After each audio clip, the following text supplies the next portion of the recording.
Choose the correct alternative for the following statements. So you have to choose the correct alternative. Okay.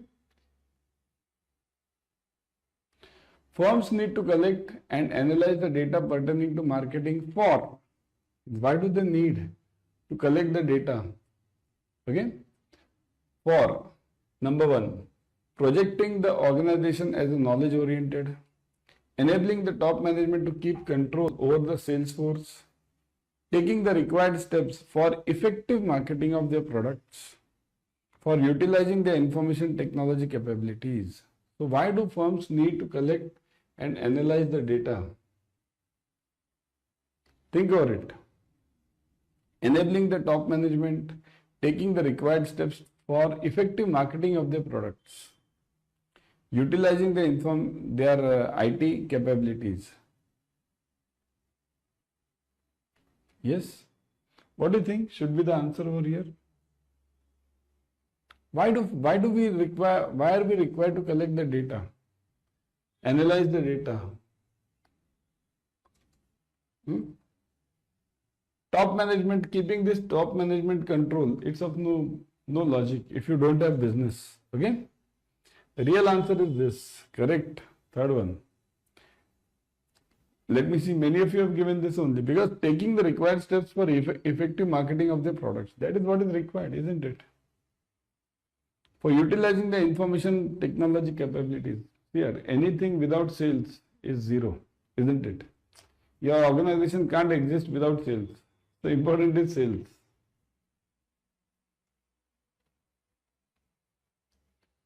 An effective MIS fulfills these. So what does it fulfill? MIS means, you can call it Management Information System also, you can call it MKIS also, Marketing Information System. That is also called as MIS in many books. So an effective MIS fulfills these. Analysis of quantitative information, coordination among functional and specialist executives, limited to current scenario, both 1 and 2 above. So analysis of quantitative information, coordination among the functional and specialist executives. Now think over it. Think over it, everyone.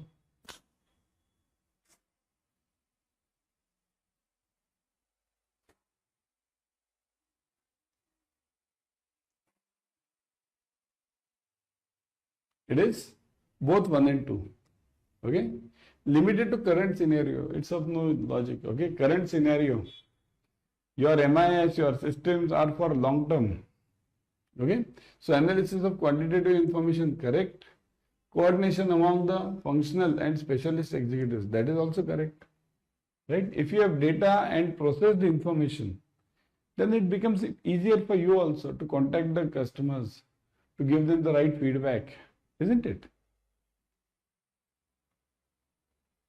The components of MKIS, Marketing Information System, do not include, do not. Look at the question properly. In exam, if you look at the question properly, you'll save around 8 to 10 marks. Okay? So, the components of MKIS do not include Marketing Intelligence System, Internal Record System, Information Technology System, and none of the above. So does not include, does not. Think over it. Does not include. Yes, it is. Shall I answer? First, let me see the answer from your side.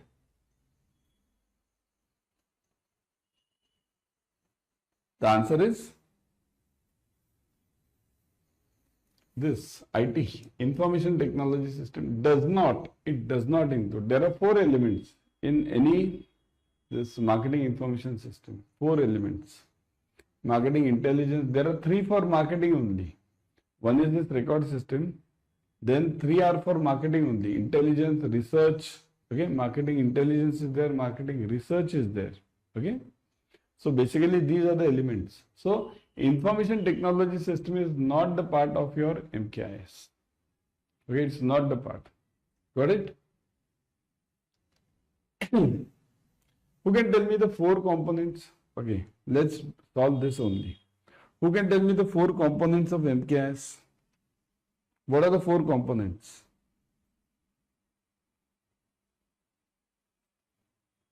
Fast. We are in the exam mode now.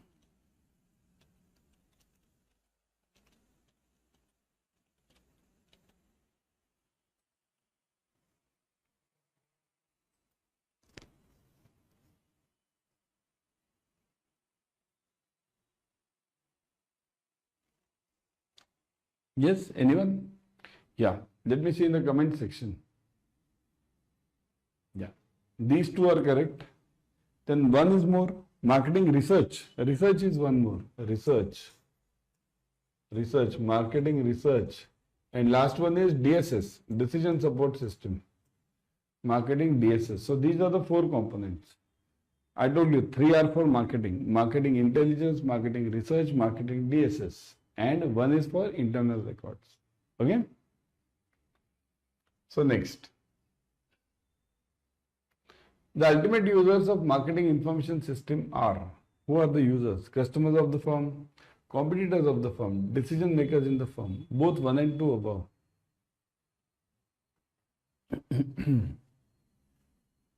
Yes, who are the ultimate users? Think about it.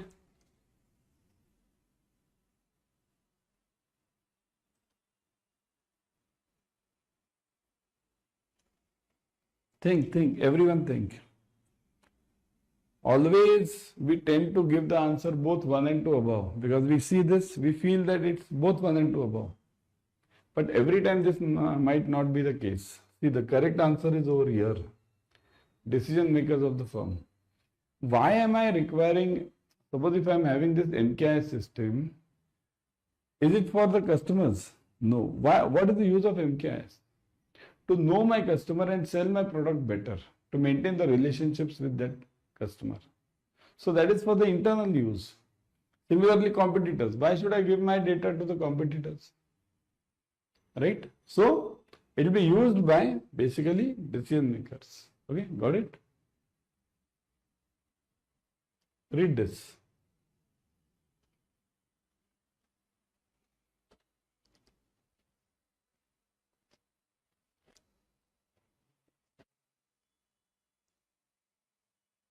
Which of the following situation falls under the purview of marketing research system? Research, look at this. Research is one of the components of MKIS. You want to specifically focus on research system. Not on that intelligence, not on that DSS, not on that records. Research. Riddhi Bank wants to send Diwali greeting cards to all its fixed deposit account holders with deposits of 10,000 and more. So it wants to send the greeting cards. For this, will it require a research? What is research basically? Research means going and follow in the open market and finding the views of those customers. Right? We see now in those TV programs, means in the elections, which party do you think will win? Which party do you think will win? Why? So that is research. First-hand research. Primary data. So here do you require the primary data? Riddhi Bank, what is sending Diwali greeting cards. So for sending the greeting cards, I just need the data, information, that's it. So do I need this research system? No. Money Bank wants to have a profile of Kalahandi district to decide about the opening of new branch there. So there is a bank, Money Bank, whichever, see names are just given. Okay. So this bank wants to have check whether it should open the branch over there or not. For that it requires the data from the local persons. This you think. Get Rich Fast Bank wants some comparative business statistics with other 10 peer level banks in the country. So comparative business statistics means what is my sales, what is the sales of others. What is my net profit? What is the net profit of others? Do I require a research for this? I don't require research. It's already available. The data is available, isn't it? So I don't require research over here. Again, this is gone. Baroda branch recorded compounded annual growth rate of 20% in deposits during the first 10 years. However, during the last 2 years, the branch has witnessed significant decline in its deposits. So it has faced a decline in the deposits. Yeah, so what do you want? See here, now the question is between 2 and 4. This one and this one. Now look at these two again. Look at the second one again. Money and the Bank wants to have a profile of Kalahandi district. It's not the customer views, it's profile. Kalahandi district profile is given by whom? Do you require research for that? See, it is given by the district gazetted. There is a gazette in every district in our country, which gives the profile of all these districts. Okay, Kalahandi district. So it gives the profile of all the. It is published by the state government or even the central government. The IAS collector has to submit this, prepare this. Now you tell me, do I require research for that? I'll go to that website and get it immediately. So do I require research? No. So research is not required here also. So research is required here. Because this is something which I have to check. Why my deposits are going down? Isn't it? Significant decline in its deposits. Why my deposits are going down? I need to speak to the customers. I need to speak whether I am facing some problem in the services, whether there is some reliability issue, whether the customers are doubting my bank's overall structure. So research needs to be done in this, isn't it? Read this.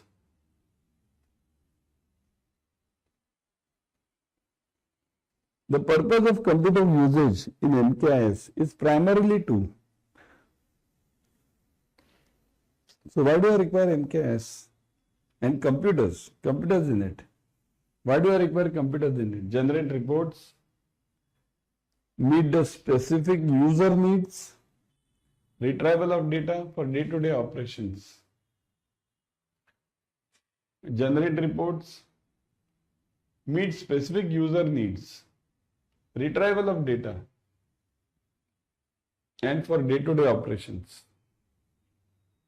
I'll give you fifth. All of the above.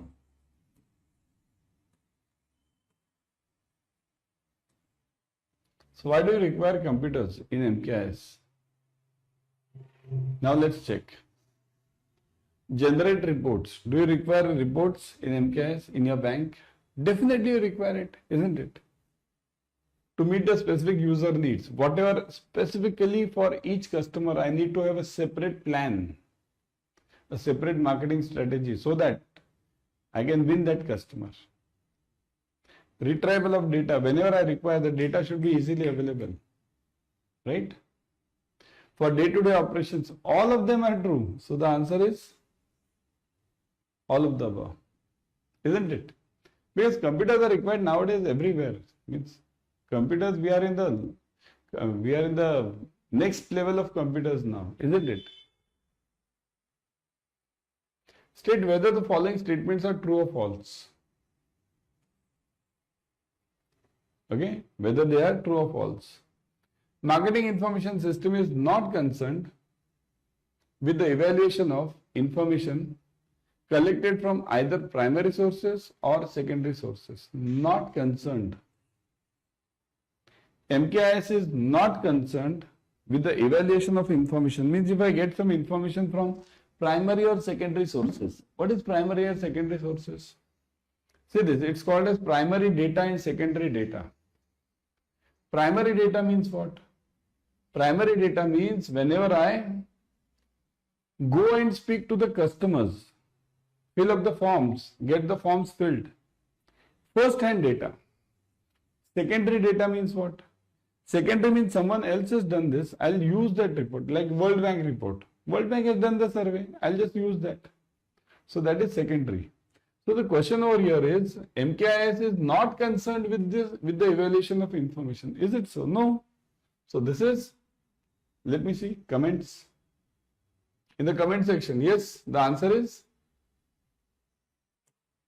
false, isn't it? The marketing information requirements of a firm are very limited and for one-time need only. So the marketing information MKIS requirements are limited and for one-time need only. I require it only once. Is it so? Do I require it only once? MKIS? The data which I get, will I use it only once, not for the future? False. Marketing information system collects and analyzes the information as per the system initially prescribed and is not concerned with the type of information required by management. So MKIS will typically focus on whatever is required, whatever is planned. It is not concerned with what is required by the top management. Is it so? See, all of them are coming out to be false, isn't it? This is also false. Of course, top management's views are very much important. Board of directors, top management, isn't it? Typically, next one. Typically, most of the information of marketing information system is collected from secondary sources. Think. Now this you have to think. I have explained you primary and secondary data. So now you think. Collected from secondary sources. Is it so?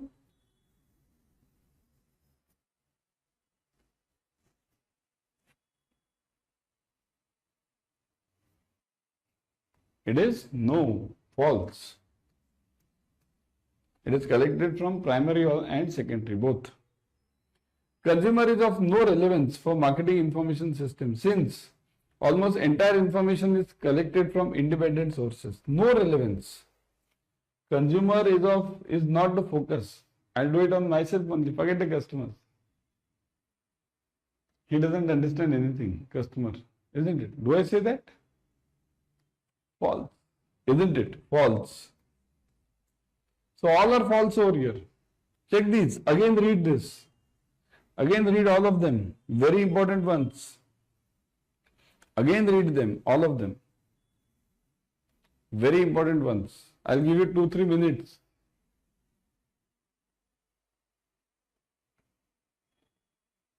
MKIS is concerned with the evaluation of information. Okay, it's not concerned, it's concerned. The MKIS is for one-time need only. That is also false. It is required every time. Every time. Okay? MKIS is useful throughout. It collects and analyzes information as per the system and as per the requirement of the top management also. Okay? Most of the information from marketing information system is collected from secondary data. That is also wrong. Primary and secondary. Isn't it? And consumer is of relevance. Without consumer, how can you have anything? Isn't it? Got it? Next.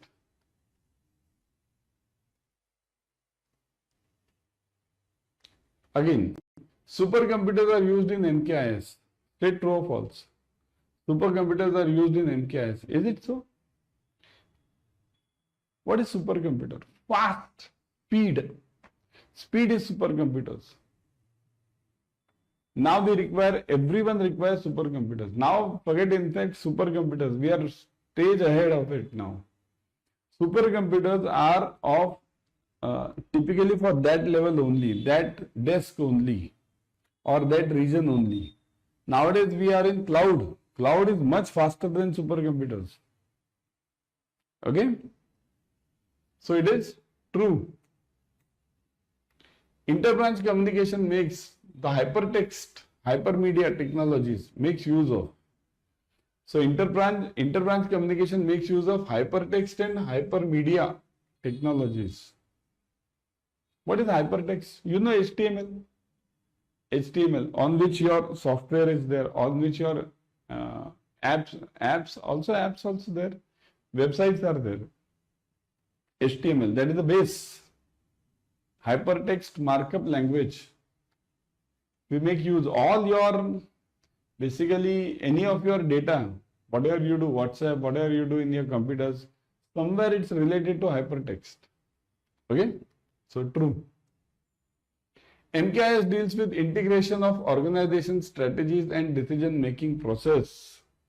So MKIS deals in integration of organization strategies. So do I integrate the organization strategies and decision making process? See, a very important point over here.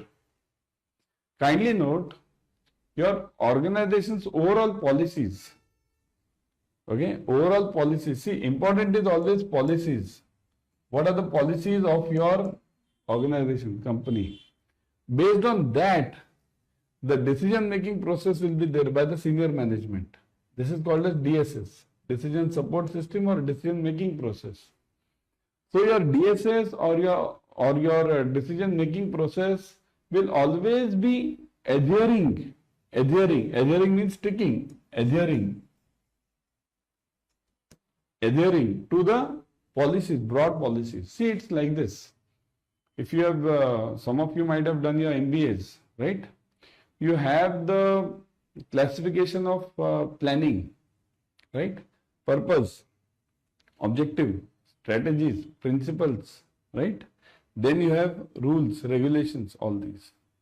So main is always purpose. Purpose, we call it mission, vision, all these, isn't it? So MKIS deals with integration of organization strategies and decision making process. Okay. Remember the steps in planning. Okay. Planning means that purpose. Very important. You must remember always the purpose, then the objective, then the principles. Okay. Then the rules, then principles. And then move below. Policies are then prepared. Okay. Dash addresses 4 key areas of financial needs that clients have beyond investments: wealth enhancement, wealth transfer, wealth protection, and charitable giving. So who addresses all these points? Wealth enhancement means increasing the wealth. Wealth transfer, wealth protection, and charitable giving. So which leg addresses this? Wealth planning, investment consulting, advanced planning, and financial planning. So who addresses it? It is wealth. So wealth. Okay, wealth planning. Actually, kindly remember, wealth planning or wealth investment, okay, or wealth management is a bigger topic. In this wealth management come various topics: investment management, portfolio management, tax planning. All these are the parts of wealth management. Okay. Among the below mentioned processes, which one does not belong to the group of processes formulated for wealth management? Does not. Focus on the question. Does not. Okay. Doesn't belong. Analyzing the opportunities and challenges, surveying, identification of needs, define the terms of engagement. So which one does not include? Analyzing the opportunities. Let me see in the comment section. Analyzing the opportunities, it includes? Yes. Identification of the needs of the clients includes? Yes. Define the terms of engagement includes? Yes. Surveying does not include. Doesn't include. Okay. Surveying doesn't include this. Kindly note. Okay. Among the below mentioned formula, which one is correct? Explaining the wealth management. See here, which one is correct? Always in exam, focus on what is correct, what is asked. Okay? If it is asked what is correct, search for correct. If it is asked what is wrong, search for wrong. So which formula is correct? Wealth management equals to investment consulting minus advanced planning plus relationship management. Or B, investment consulting plus advanced planning minus relationship. Or C, investment consulting plus advanced planning plus relationship management. Or D, investment consulting minus advanced planning minus relationship management. Think. It's all plus minus game. The answer is, yeah, fast. Yeah. Right? Everything. See here. What is wealth management? You are actually maintaining relationships with the HNI clients. So it includes investment consulting, giving them the consulting. Second, advanced planning. Whatever future is going to come, means we feel the HNI clients might have some problems in the sense they need some investment tips or something related to how should the money grow. Okay. So advanced planning and relationship. Maintaining the relationship is an important part. Among the given, which of the following are the key challenges faced by the wealth management? Key challenges, okay? Which are, again focus, correct one is asked, not the wrong one. Okay, in exam, that's why I'm saying focus, correct is asked or wrong is asked. Limited leverage in capital capabilities of technology as an enabler. So which of them is key challenge? Second, technical architecture and technology investment. Technical architecture and technology investment. Third, intricate knowledge of cross-functional domain. Which one? Which one? Think. Limited leverage capabilities of technology, because see here now as the technology expands, okay, as the technology expands, what happens is the population also expands. So your technology will always be a step lower than the population. So that's why there will always be a limited leverage. Technical architecture and technology investment, right? This is always a big problem to the banks. Where the money is limited, where will the bank invest? Either in technology or in business.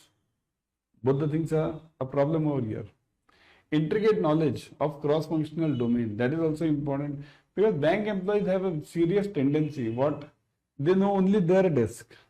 They don't know anything else. Suppose if I ask a retail banker what is happening in, let's say, corporate banking, what are the rules and regulations? Or what are the rules and regulations of wealth management, PMS, portfolio management? Nobody knows.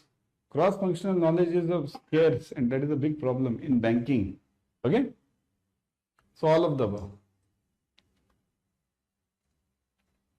Dash has direct impact on wealth creation. Select the most appropriate. Direct impact. Okay, direct impact on wealth creation. Inflation rate, interest rate, TDS and deposit rate. Direct impact.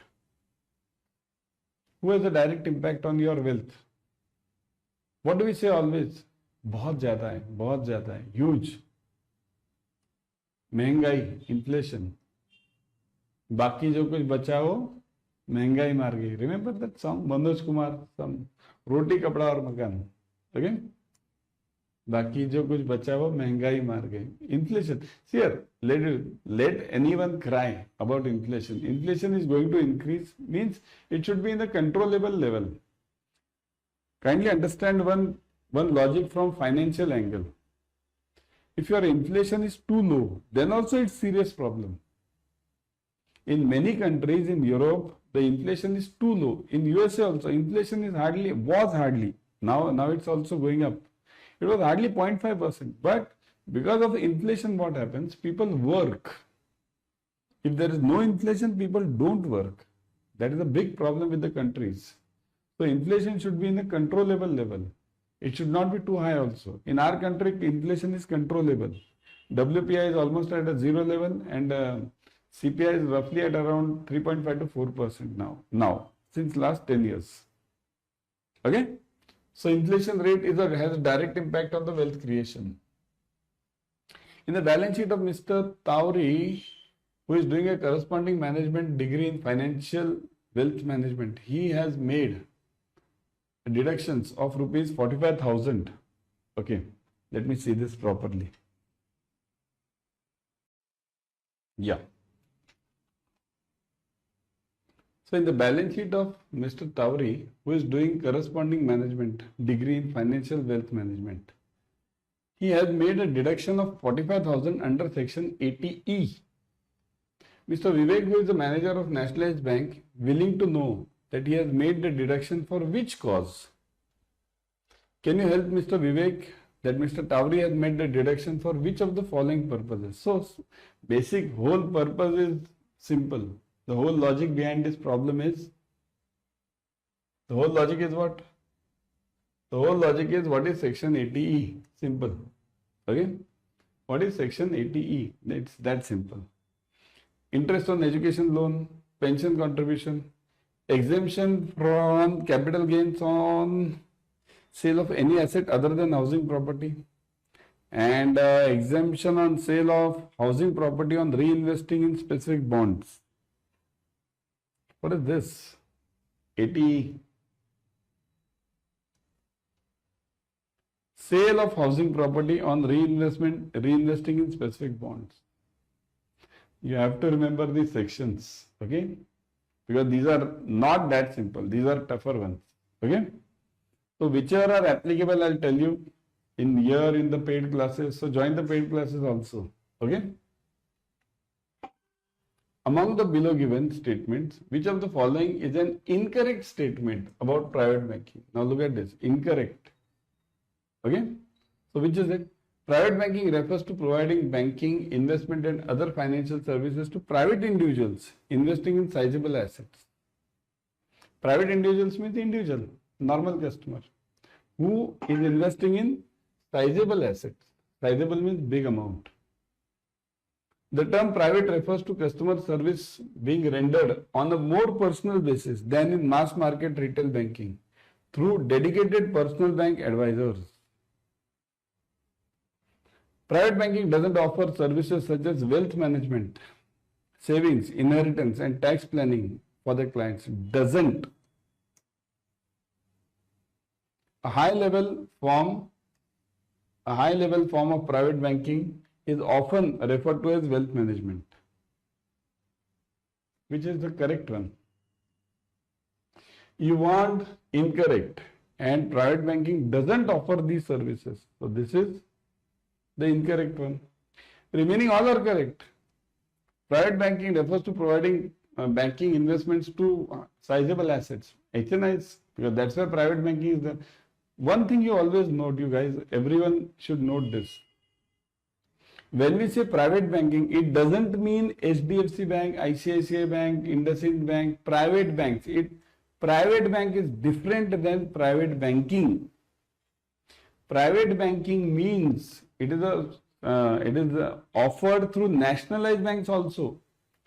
You also have a private banking division. Many of your banks have the private banking division. Okay? So private banking doesn't mean private bank. It means offering special services to HNI clients. Okay? Among the below given, which of the following are not the components of wealth management? Not. A consultative process, customized choices and solutions, delivery in close consultation with your clients. Not. Okay? So consultative process, customized choice, delivery in close consultation with your clients, all of the above. Actually, it should be all of the above are what? Components. So the real answer is this. All of the above are components because everything is needed in wealth management. Consultative, customized choices, delivery in close consultation, everything is needed. Which of the following are the services offered by public sector banks? So public sector banks offers which services? Corporate agency for life and non-life. Do you offer? Do you offer this? Distribution of mutual fund, bill payment services, wealth management and portfolio management services. Do you offer all this? Think and tell me.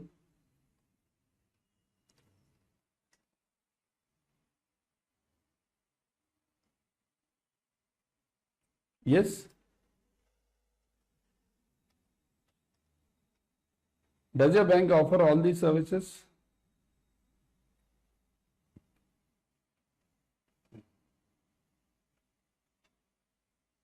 It is? Yes, your bank offers all these services. All of them are offered by your bank. All the nationalized banks offer all these services now. Okay? So the answer is all of them. Kindly note, the answer is all of them. life and non-life, distribution of mutual fund, bill payment services, PMS. Okay. PMS, do you know? Minimum investment in PMS is 50 lakhs as per SEBI. 50 lakhs. Okay. Among the below given, which of the following is or are not the components? I think so we have done this. Among the following, which of the following purposes of wealth management are not used for customers? Purpose, okay, of wealth management are not used. Helpful in tax planning, helpful in selection of investment strategy, helpful in estate management, and evolving client profile. Which of them? Focus on the question. Question is very specific. Not used for the customer means it is not useful for the customers. It might be useful for the bankers. So which is this? Evolving client profile. This is useful for the bankers but not for the customers. For customers, end result is important. Tax planning, selection of investment strategy, estate management. That is important. Okay. Which of the following statements are correct? The goal of wealth management is to sustain and grow wealth in long term. HNW means HNI customers. Stands for high net worth individuals. Which of them is correct? Importantly, both are correct.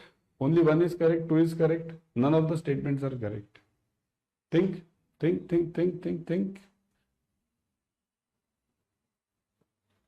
Goal of wealth management is what? Short-term growth or long-term growth? Short-term or long-term? What do you wish? Short-term or long-term? Everyone needs long-term growth. So wealth management also focuses on long-term growth. And this is obviously true. High net worth individual, HNI. We call it HNI or HNWI. Anything is same. Read this. Among the below given, which of the following is or are not the components of wealth management? I think so we have done this. So let's move ahead.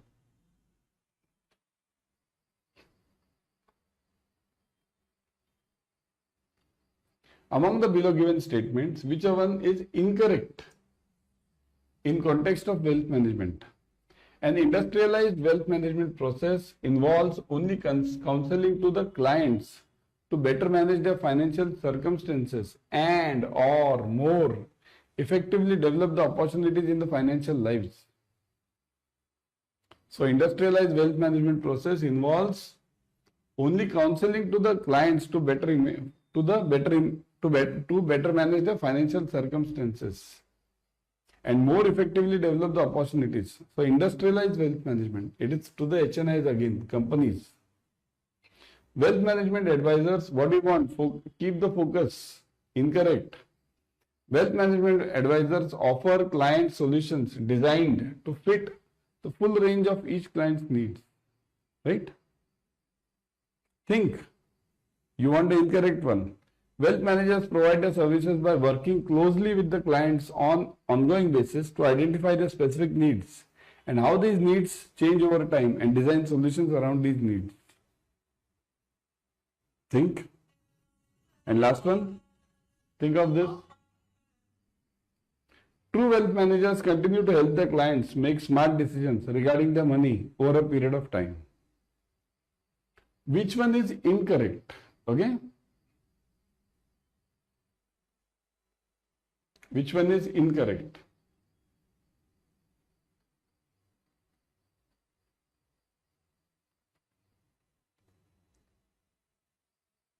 Yes. Which one is incorrect? See, this is correct. True. This is correct. True. Wealth management offers advisors offers their client solutions designed to fit the full range of the client's needs. This is also true.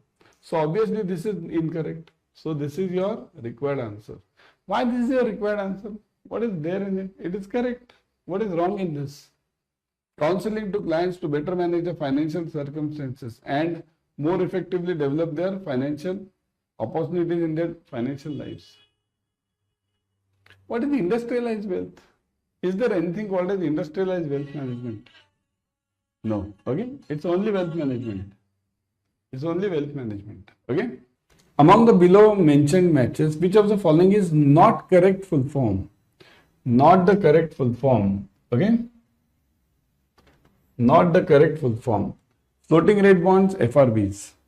Inflation indexed bonds, IIBs. Capital indexed bonds, CIBs. Floating tree analysis, FTA. So, which of the following is not the correct full form? What do you think? This is related to bonds basically. So, the correct answer is floating rate bonds, FRBs, that is correct because those are used everywhere in the world. Inflation index bonds, that is also correct because we have two types of inflation indexes. Capital index bond, that is also correct. So, only which is not matching is FTA. Okay. Floating tree analysis, this is not, this is the incorrect one. Okay. The maximum amount for investment in SGB, sovereign gold bonds, for individuals and HUF is. So, what is the maximum amount of investment for in SGB for individuals and HUF? 4 kg, 25 kg, 2 kg, 20 kg. It is for individuals. It is 4 kg.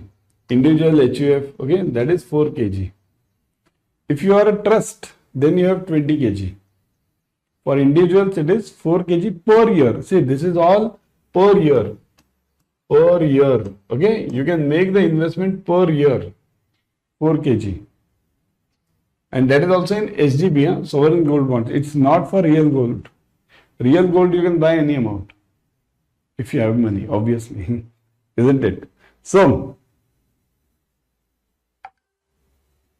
match the different financial stages of life. See, one is distribution phase. See, basically what are the stages of life? What are the various stages of life? First is always accumulation phase. Accumulation phase. Okay. Second is always transition phase. Transition. And last one is this distribution. Accumulation phase generally goes up to the age group of, let's say, 20 to 40, roughly 20 to 40. Generally, up to that time, human being goes on accumulating. This flat, this car, that car, then these shares, that shares. After 40, the mindset changes. Generally, this is seen generally. Somebody might have been exception also. 40 to 60 is transition phase. Here the human being does not plan.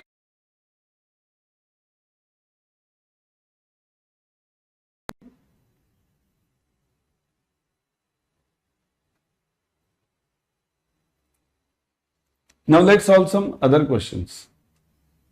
Other means related to other topics but repeated in the exam. First one. The modular structure using different process models for different product offering product-wise end-to-end solutions is called as. Now this topic, have you seen my yesterday's, means earlier, day for yesterday's Raftar series? There I had explained you this model also. Look at this. What is it actually?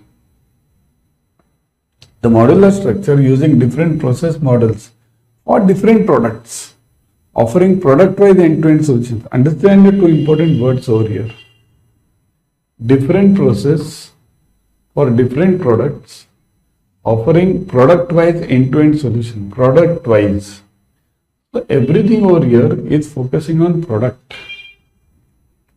Everything is focusing on product. So now think, whenever we are focusing everything on product, on a single product, and every product we are having different processes, means what? It means simply, let's say simple word, home loan. A different customer base, different process, everything. Personal loan, different customer base, data is not shared. Between this home loan and personal loan, the data is not shared. See here. no data sharing, no data sharing among these two. So the question is this, what is this called as? When the data is not shared between home loan, personal loan or any, here this is just an example. Saving current, FD, home loan, personal loan, any other loan, all the products. When the data is not shared between all these, what is it called as? Is it called as horizontally organized model? Is it called vertically organized model? It is called predominantly horizontally organized model or predominantly vertically organized model. That's what is the basic logic, isn't it? So this is the question. So what is the answer in this? So kindly understand, whenever there is no data sharing between the products, no data sharing, it is called as horizontally organized model. Whenever there is a 100% data sharing between the products, 100%, in that case it is called as vertically organized model. Here in this case it is no data sharing. So it is horizontally organized model. Okay? That is called as horizontally organized model. Okay? Next one. Here. Banking facilities like collection of checks, safe deposit lockers, standing instructions for carrying out the instructions of the customer on a periodic basis, merchant banking services, in area of capital market issue management, in capacity of lead manager, co-manager to the issues, etc., comes under the category of. What is this called as? Means here, what are the functions? First look at the functions. Collection of checks, safe deposit lockers, standing instructions, SIs. Look at this, SI, standing instructions. All these means, look at the remaining parts, that's okay. Important part from one or two only you understand what this topic is. Saving services, customer services, term services and other services. Now look at this. Imagine in a bank, if there is collection of checks or safe deposit lockers. Do you know banking, collection of checks and safe deposit lockers, these are not the core functions. If you don't have a locker in the bank, then also bank will run. If I don't have clearing, now we have all that UPI and everything. Is there a check then? Then also bank runs. So the question over here is, kindly remember, these are called as other services. Other services, these are called as. Okay? Other services means these are not the core banking services. Not the core banking services. Got it? Other services. And this is a separate chapter for you. Other banking services provided by the banks. There are many others like insurance, mutual fund, LC. Okay? Then safe deposit lockers. Many. These are called as ancillary services. I'll write it over here. These are also called as ancillary, which are not the core banking services. Okay, ancillary, or also sometimes it is called as para banking, para banking, any of these, para banking or ancillary services. Okay. So next, see this. Dash is a risk management technique that involves dispersing key assets. This ensures that if something catastrophic occurs at one location, the impact to the business is limited to the assets only at that location. What is this? This is something different which I need to explain now. This is a part of BCP activity. BCP. What is BCP? Look at this. BCP activity. This is a part of BCP activity. Okay. What is this BCP activity? It means that suppose if you are in the branch, there is one branch. Okay. Branch. There is one branch and there is another branch over here nearby. So if something happens in one branch, immediately it should be affected to that branch only. It should not spread to the other branch. That's what the meaning is. Simple logic. Okay. Here, if something catastrophic occurs at one location, the impact of the business line is limited to that asset location only, and it does not spread to others. Otherwise, what happens? In many times you see, if something happens in one branch, the effect of that is spread in all the branches. So this should not happen. That is the basic logic.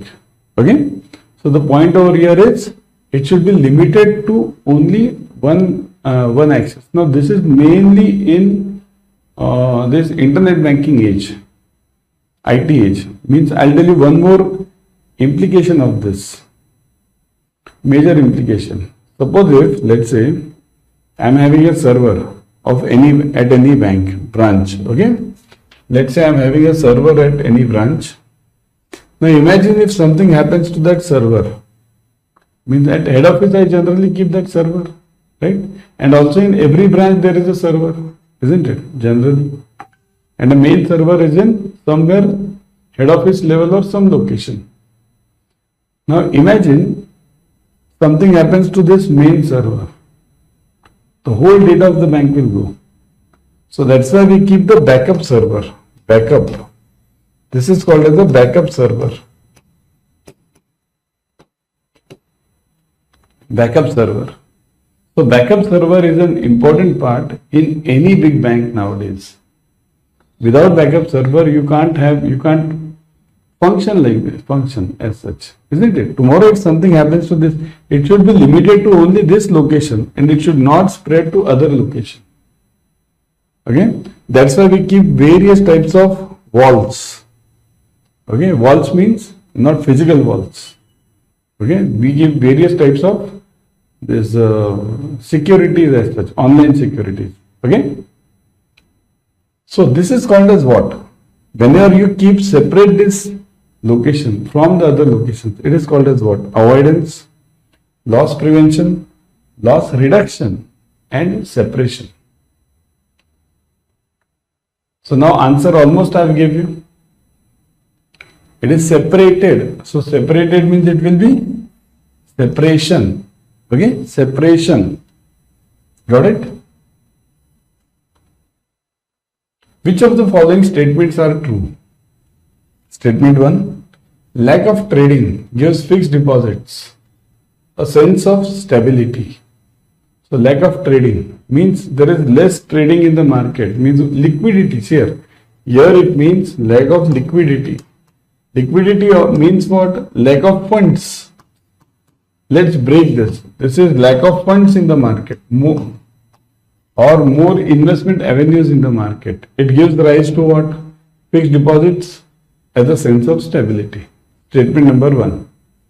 Statement number 2. Deposits are preferable if interest rates are going down.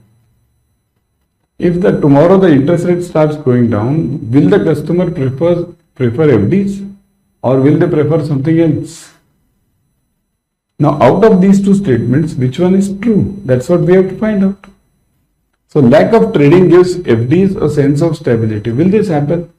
Now look at this present market situation. Many a times what happens? In present market situation, you see,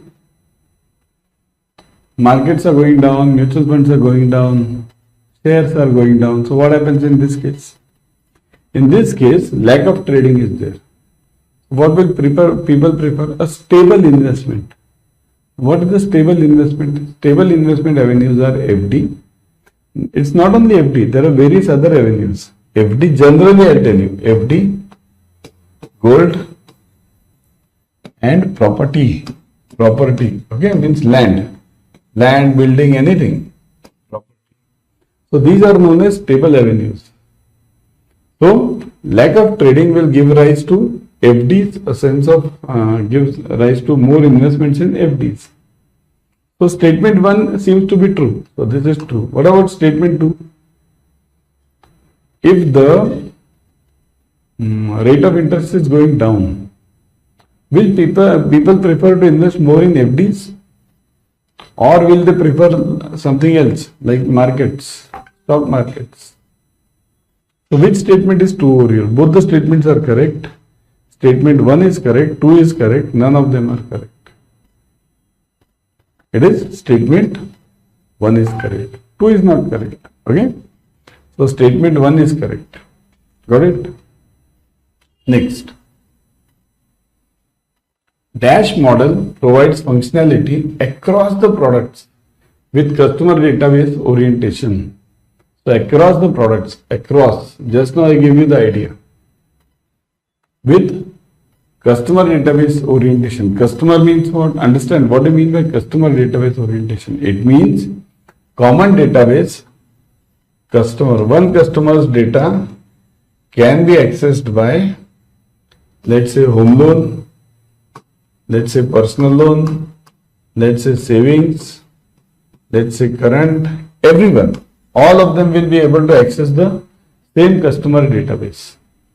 What is that model called as? Basically what we mean, the centralized customer database is used. So one customer database is used across all the products.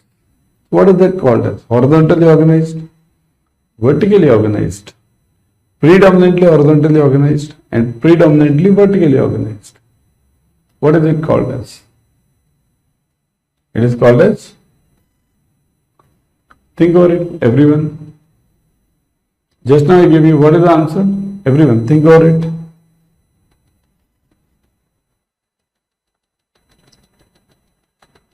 What did I say? Horizontally organized means it's across the product, single product, right? So that is across the product. Vertically organized means across all the products. Now what is this predominantly horizontally and predominantly vertically? Understand this also. What is predominantly horizontally and predominantly vertically? Let me explain you that also.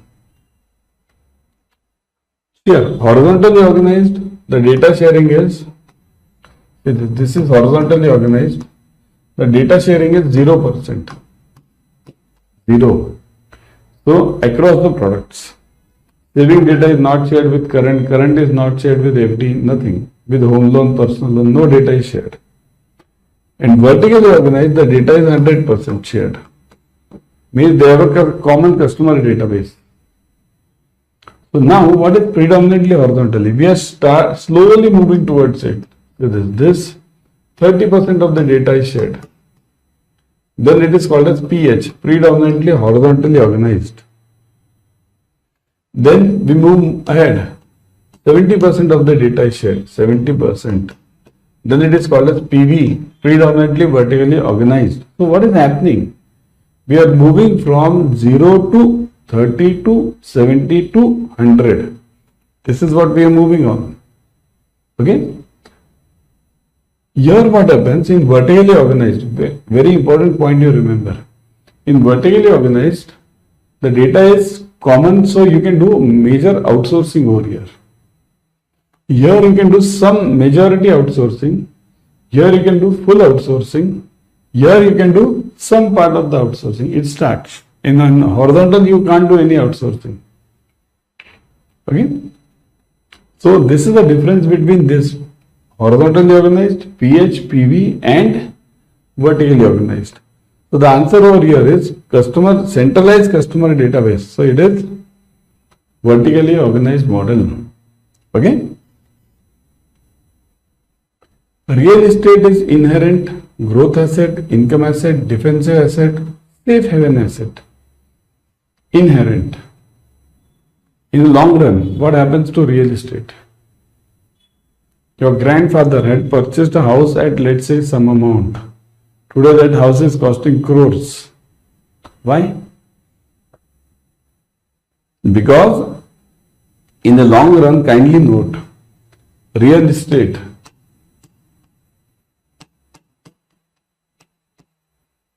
gold,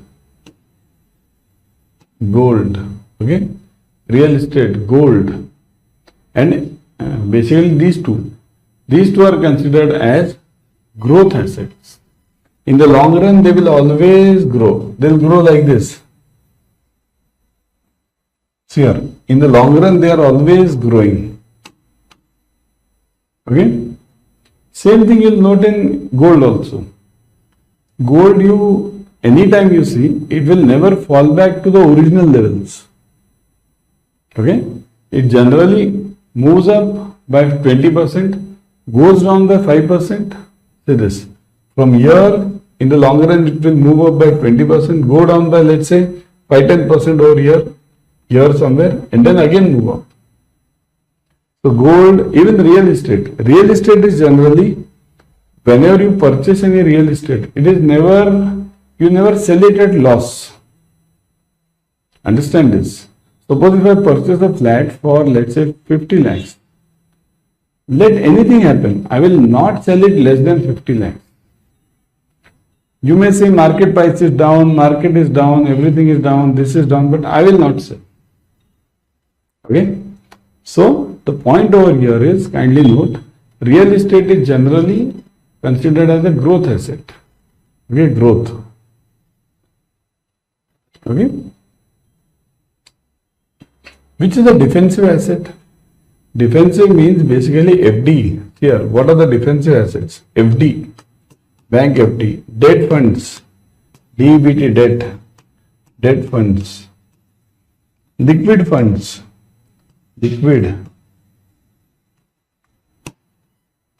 liquid funds, okay? Liquid funds. These are all called as defensive or even safe haven assets. These are also same. Both these are roughly same name, same meaning. Okay? Defensive assets, safe haven assets. Roughly same. Okay? Next. Predominantly horizontally organized model. Predominantly horizontally organized is information focused, customer oriented, product oriented, and profit oriented. Think of it. PH is generally what? Call it short form, PH. PH is generally what? Think about it. This is a difficult one, a bit difficult one. PH is generally what? Just now we did it. Right? It is near to whom? PH is near to whom? PH is near to whom?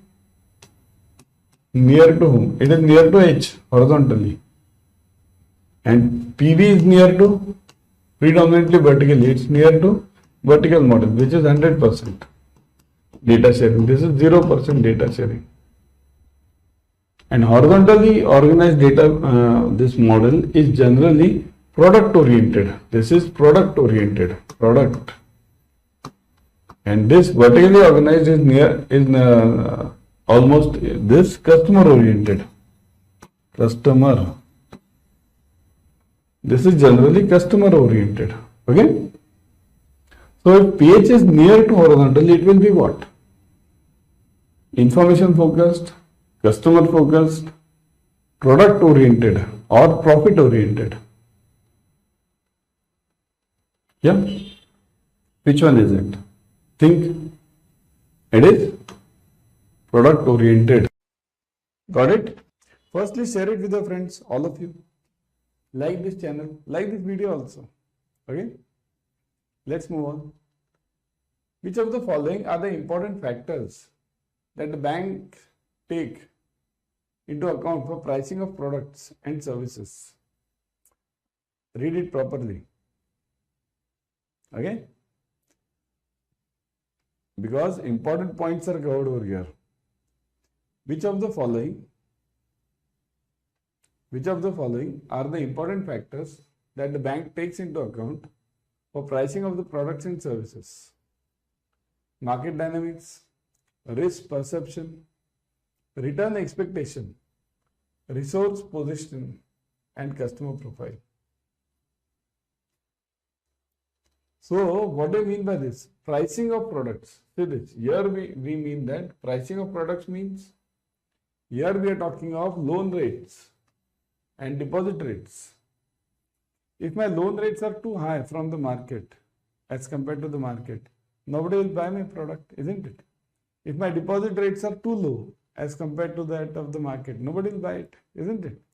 Who will come to you for home loan if you are giving a home loan at a rate of 14% today? Right now the rate is going on at around 8.5, isn't it? So, what are the factors you will consider? Market dynamics means considering present competition. What is the competition going on right now? Risk perception. What is the risk to that customer? Here, every customer might have different rate of interest. Why? Because depends on the CIBIL score and the risk perception. So that is the point. Return expectation. What is the returns I am expecting from the loan? That's also an important part. That's called as IRR, internal rate of return. Here, this is the base rate at which every bank will focus. Below this rate, you cannot give the home loan. That is IRR. Okay. So return expectation. Next, resource position means what are my resources?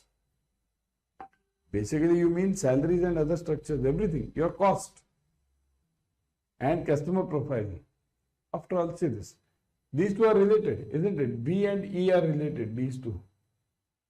Risk perception and customer profile related to each other. If the customer is riskier one, then the risk will be higher.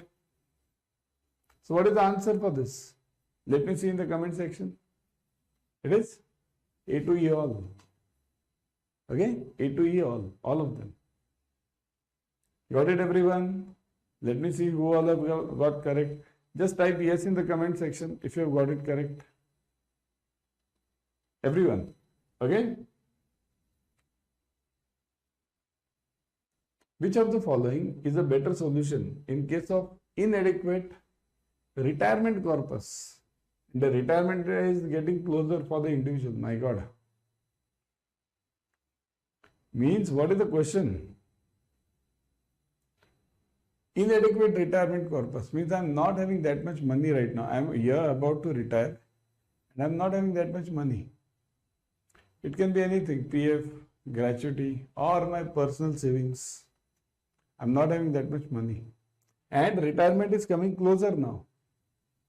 Retirement is closer. See this. What do you do in this case? Increase the corpus saving targets. See here, it's closer now. So even if you start increasing the investments now, that won't fetch you that much results, isn't it? Postpone the retirement. This you can think. Postpone the retirement. This is possible. Postpone the retirement. You'll say, how? How is it possible? Postpone the retirement. See this. Postponing the retirement is possible. Officially you will retire. But you'll work for next 5, 6, 7 years, whatever. Whether you, up to what time you can. There are many I have seen retired bankers who work for around 10, 12 years more in various jobs. So postpone the retirement. This is one solution available. If you don't have funds, you'll have to work, isn't it? That's why start building that corpus. Start building, I would say, investing in mutual funds, SIPs, okay? Investment in funds which are riskier but larger returns. This is a big trap, right? Here only human being fails. Trap. Invest in funds which are riskier. So invest in those funds which are heavily risk, having heavy risk. Now it can be anything. It's not funds mean not only mutual funds. It means it can be any other fund also. So invest in it. It's a big trap. Don't do this. None of the above. So answer is this. Postpone the retirement. That's the solution. So that what happens? You can earn more. By that time situations change, isn't it? Now next. This is a case study. Not one, many cases. Okay, various income levels are given. See here. If my income level is 3 lakhs, or if it is 7.5 lakhs, or the 12 lakhs, or it is 20 lakhs, then what is the tax amount I'll have to pay? As per the new regime, 115 BSC. As per the new regime, 115 BSC. Okay? 115 BSC. This is a new tax regime. So how much tax will I have to pay? Firstly, for that you need to know the regime, isn't it? What is the regime? New regime. So it is up to 0 to 4 lakhs here. Everyone pay attention. Slabs have been recently changed. Up up to 0 to 4 lakhs. Then it's a table of 4 now. 4 to 8, 8 to 12, 12 to 16, 16 to 20, 20 to 24,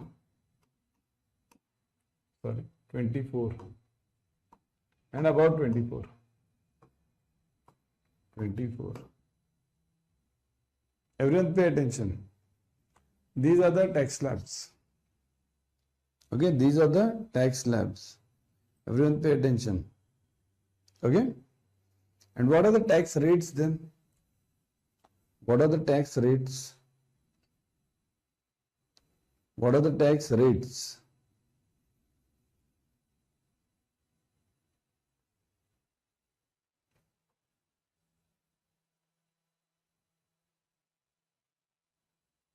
Yes.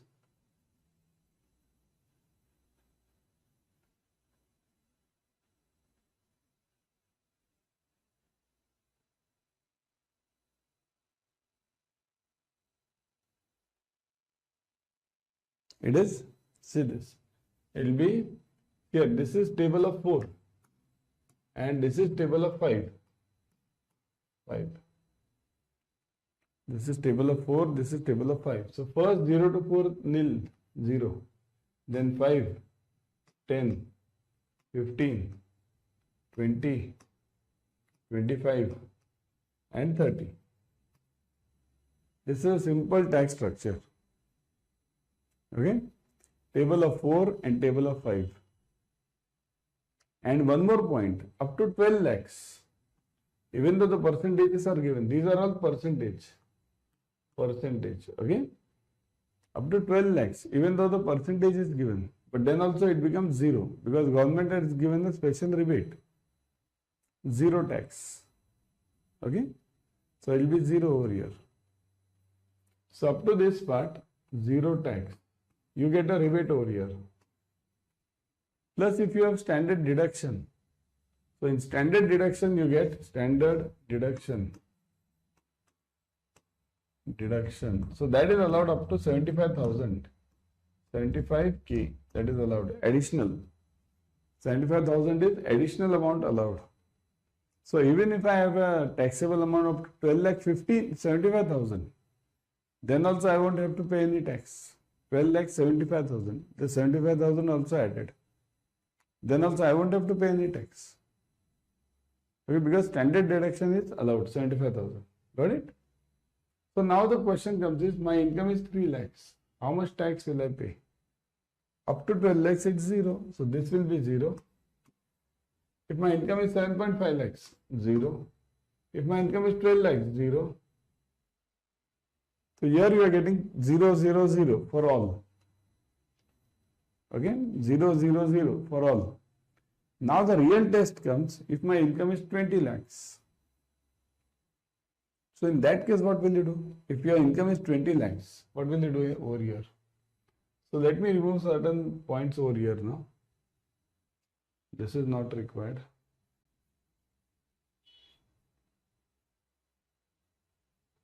Okay, now what is the case? My income is 20 lakhs, na? 20 lakhs. So where am I now? If it is 20 lakhs, it means I am in this range. So remember, whenever my income is 20 lakhs, it doesn't mean this is tax free. Here I'll have to pay the complete tax. That's called as progressive tax system. We are having, in our Bharat, we follow progressive tax system. We don't follow proportional tax system. Proportional means what? It is same percentage for any income. Your income be 2 lakhs, then also same percentage. Your income be 20 lakhs, then also your percentage is same. Here it's not that. In our country, we follow progressive. If my income is lower, my tax is lower. If my income is highest, my tax is highest. Isn't it? So that's why now 20 lakhs, so I'll have to pay all these percentages. So up to 0, up to 4 lakhs, I'll pay 0. 5, here 4 lakhs to 8 lakhs. So what is the gap? Gap is 4 lakhs. 4 lakhs into 5%. 5 4s are 20. So 20,000 I'll pay over here. 8 lakhs to 12 lakhs, 10%. So 4 lakhs gap again. So 10 lakhs. So 40,000. 10%, 40,000. 15%. So again 4 lakhs. 15 4s are 60. So 60,000. And last one is what? Up to 20 lakhs I am having. 4 lakhs is this gap into 20%. So 4 lakhs into 20%. 80,000. What is the total tax I will be paying? Everyone count this. Give me the comment section. 80 plus 60, 140, 140 plus 40, 180, 180 plus 20, 2 lakhs. So I will be paying 2 lakhs over here. If my income is 20 lakhs, I will be paying a tax of 2 lakhs. Okay? 2 lakhs from here. Got it? In fact, you can do one thing more also. I'll tell you this trick. This 20 lakhs, you deduct standard deduction from here.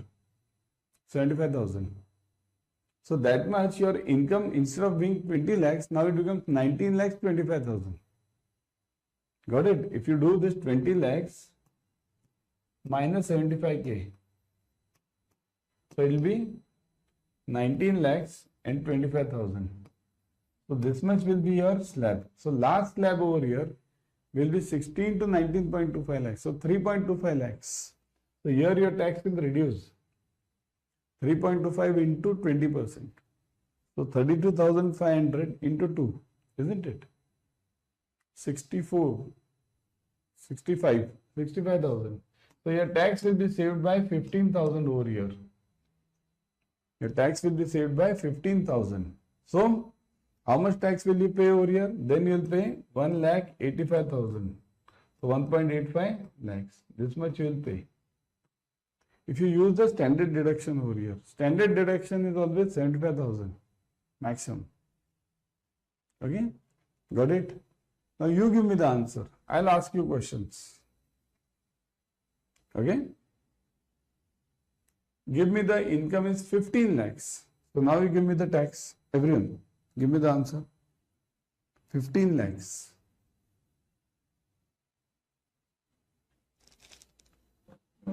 Yes? So first slabs would be the same, right? First slabs up to 12 lakhs, they are the same. What are the slabs under 12 lakhs? In fact, just go for that initial only, initial calculation. Just now we did it now. Shall we do it over here? Do it? Chalo. Let's do it. Let's club them. Okay? Let's club them. 15, 9 and 25. Remember these figures, huh? 15, 9 and 25. Got it?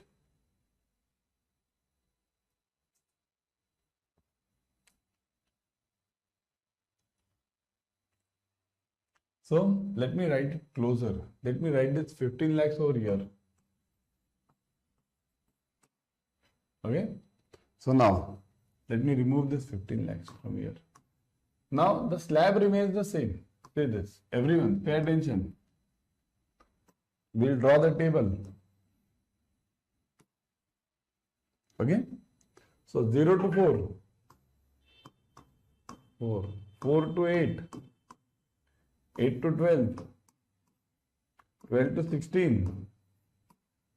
16 to 20. I'll write this first. 20 to 24. And about 24. See, this is a slab I've written. These are the slabs. Okay? What are the percentages? Everyone, what are the percentages?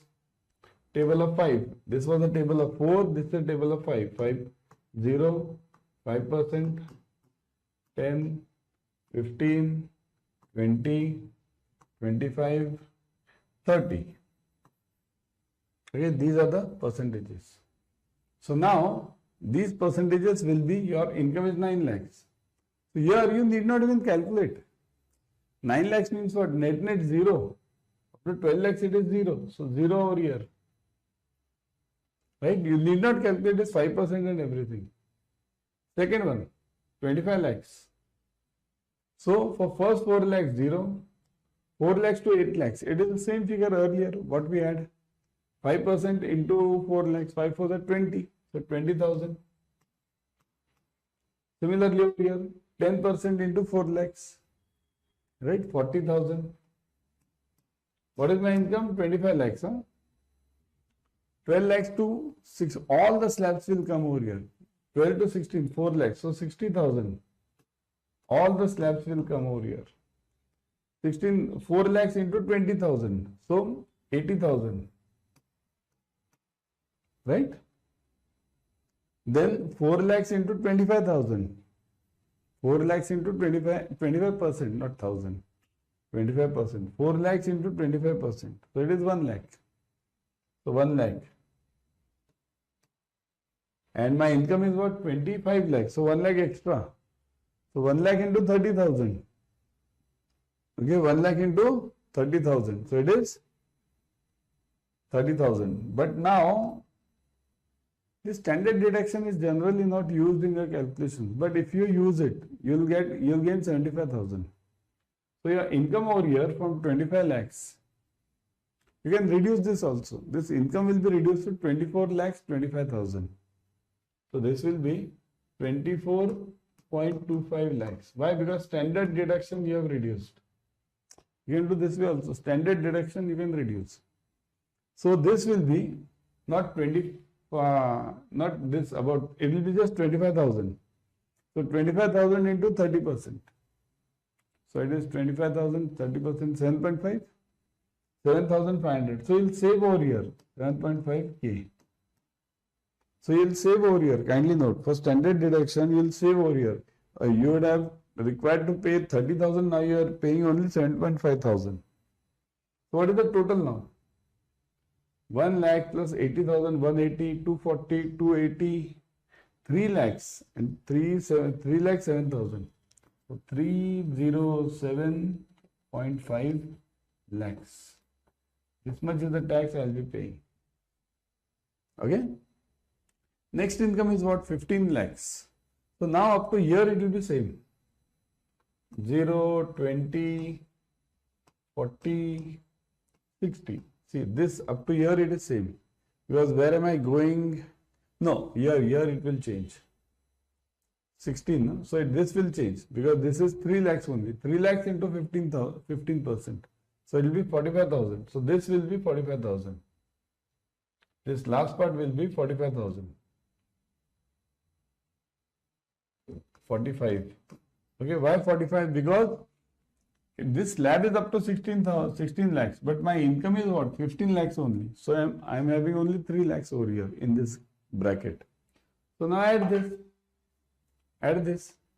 20 plus 40, 60, 60, 1 lakh, 1 lakh 5,000. So 105. 1.05 lakhs will be the tax which I'll be paying. 1.05 lakhs will be the tax which I'll be paying.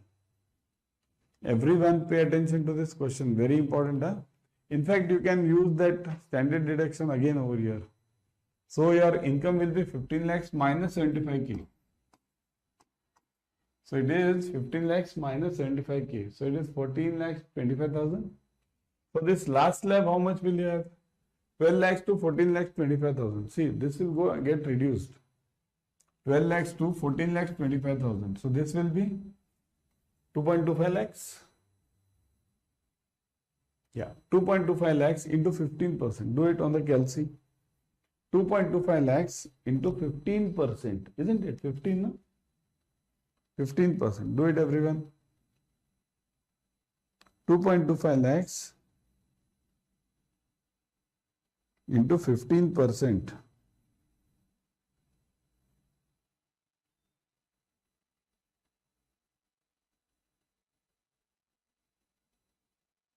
So 33,750. Instead of 45,000, you will be paying 33,750. Now add this. Now add this. Okay. So now add this. What is it? 33,500. Right?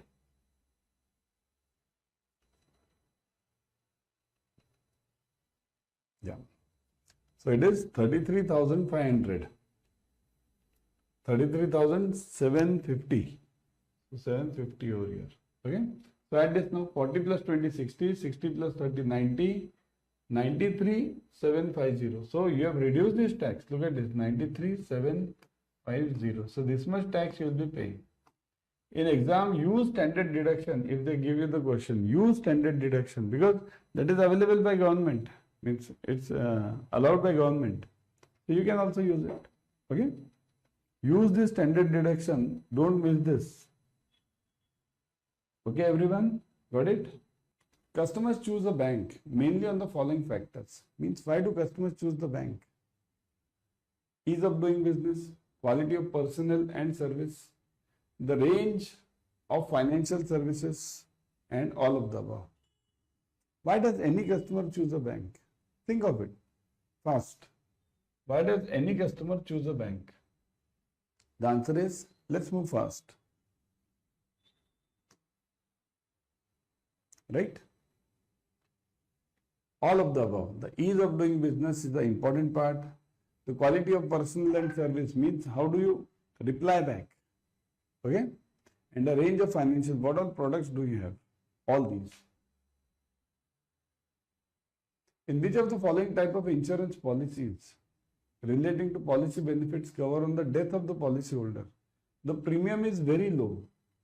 So importantly, which insurance policy has low premium? Okay? Endowment, term, equity-linked savings plan, and unit-linked insurance. So which policies have lower premium? Kindly note, always, let me see the answer first from you. Always note, term insurance has lower premium. Endowment will have higher premium. In term, whatever you pay, you don't get it back. Whatever you pay is gone. And endowment, whatever you pay, you get it back with some bonus, additional bonus. Okay? Next. In life policy, the regular premium payment can be made monthly, quarterly, half yearly, yearly. How can you make this payment? Life insurance policies. Can you make it monthly? Can you make it half yearly, quarterly, whatever? So it is, nowadays we have NAC system, isn't it? So everything is allowed. A to D, all of them, isn't it? Bank offers group life insurance covers with which of the following types of accounts? So group life insurance, kindly note, group life insurance covers with which of the following products? Saving and current only, term deposit, saving current and term deposit, saving current loans and term deposit. This is a tricky question and this will change as per the bank, each bank. Okay, this will change as per each bank. It's a tricky question. Why? See, this group life insurance is given as a additional, you can call it product. Free, you can call it free. We have this pen free on this soap, Santur soap, pen free, Reynolds was there. Some other things we get it free. So this is given like this. Okay. What is it called as? Means generic product, then this what potential is at the end. Okay. So this is given as free as such, free. So in this free, it can be given by the bank for any of the products, depending on what product it wants to sell. Suppose if I want to sell more savings, I'll offer it on savings. If I want to sell more current, I'll offer it on current. If I want to sell loans, my home loans are lagging. I need to sell it more. So that will be loans and term deposits. I can give it on credit card also. It's up to my bank's choice. Okay, so the answer is any of these. Okay, got it? You have the four products now. Four product, generic product, then what demanding, what people are demanding, right? Then you have last is potential product. Four types of products. So it comes in this third category. Okay. So in mutual fund distribution, the model propagate is used. The word R belongs to what? What does the word R give you? In propagate, this mutual fund industry, What does this word R tell you? What does this R stand for? See, kindly understand. Yeah. This R stands for risk. Risk. Okay. There are various words to this. Yeah, I was talking about this. This what? Products. Generic. So let me give you the names also. Generic. Then what? Expected. Kindly note this. Expected. Then augmented. Augmented. Somebody has given in the comment section also. Good one. Augmented. And last one is potential. So these are the 4 types of products. Okay. And this giving this life insurance is a part of your augmented. Okay. So this R belongs to what? R belongs to risk. Okay. R is risk. What does this other words mean then? Suppose if I want other words, R is risk, then what about P? What about this O? So it's like this. Product, risk, product, risk, R is risk. Okay. Then what? O. Again O it is. O is opportunities, people, appetite, opportunities, people, appetite, then what? PRO, PA, now G is geography, and what? GATE, again more, ATE, the next AT is attribute, training, okay, and education, attribute, training, and education. So these are the education. This is the full form of the word propagate in mutual fund industry. Okay. Remember this, it is asked in the exam. What does R stand for? What does O stand for? What does G stand for? All this. So you have to remember it. In case of distribution of mutual fund products by banks, the term internal customer refers to. So internal. Who is the internal customer? Staff of the MF posted in the bank. Bank staff posted in MF, staff of the bank engaged in marketing of MF, customers of the same bank which are purchasing MF through the banks. So, it is, in fact, it can be internal customers. Okay, internal customers means staff of the bank engaged in marketing of MF schemes. Okay. So bank staff posted in mutual fund industry, that is separate. That is nothing, that is totally different. Okay. So staff of the bank engaged in marketing of MF. Basically it's an internal staff, your employees. You simply mean it is employee. Okay. Selling one or more additional products to existing product customer base to generate more retail banking business is called as, what is it called as? Cross-selling, upselling, retail selling and marketing. Think fast. It is cross-selling. Kindly note there are 2 terms. One is upselling and cross-selling. Cross-selling means selling various products to the same customer. And upselling means upgrading the customer.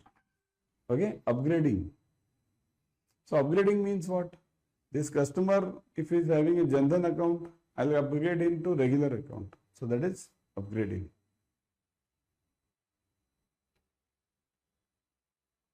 The prime reason for emphasis of cross-selling is increase the deposits, increase the advance, reduction in cost and all of the above. So what is the reason for cross-selling? All of the above. Okay? Deposits can be increased, advances can be increased, reduction in cost, everything can be done. Which of the following statement regarding cross-selling is correct?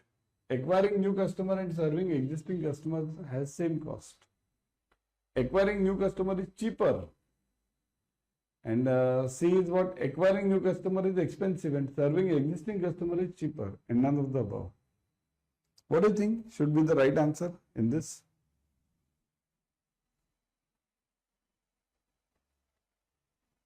Yes, it is.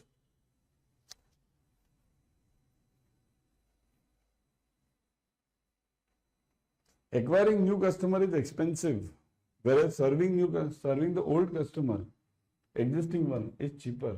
You want correct, right? Yeah.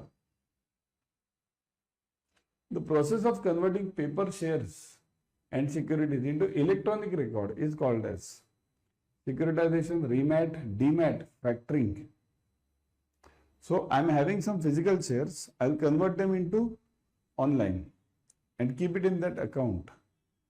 So that is called as what? Dematerialization. Demat we call it, right? When shares are converted into dematerialized form, they are held in what? Which account? Current account, electronic account, demat account, SGL account. They are held in demat account. Okay, SGL account is for the banks with RBI. Okay, for the bonds.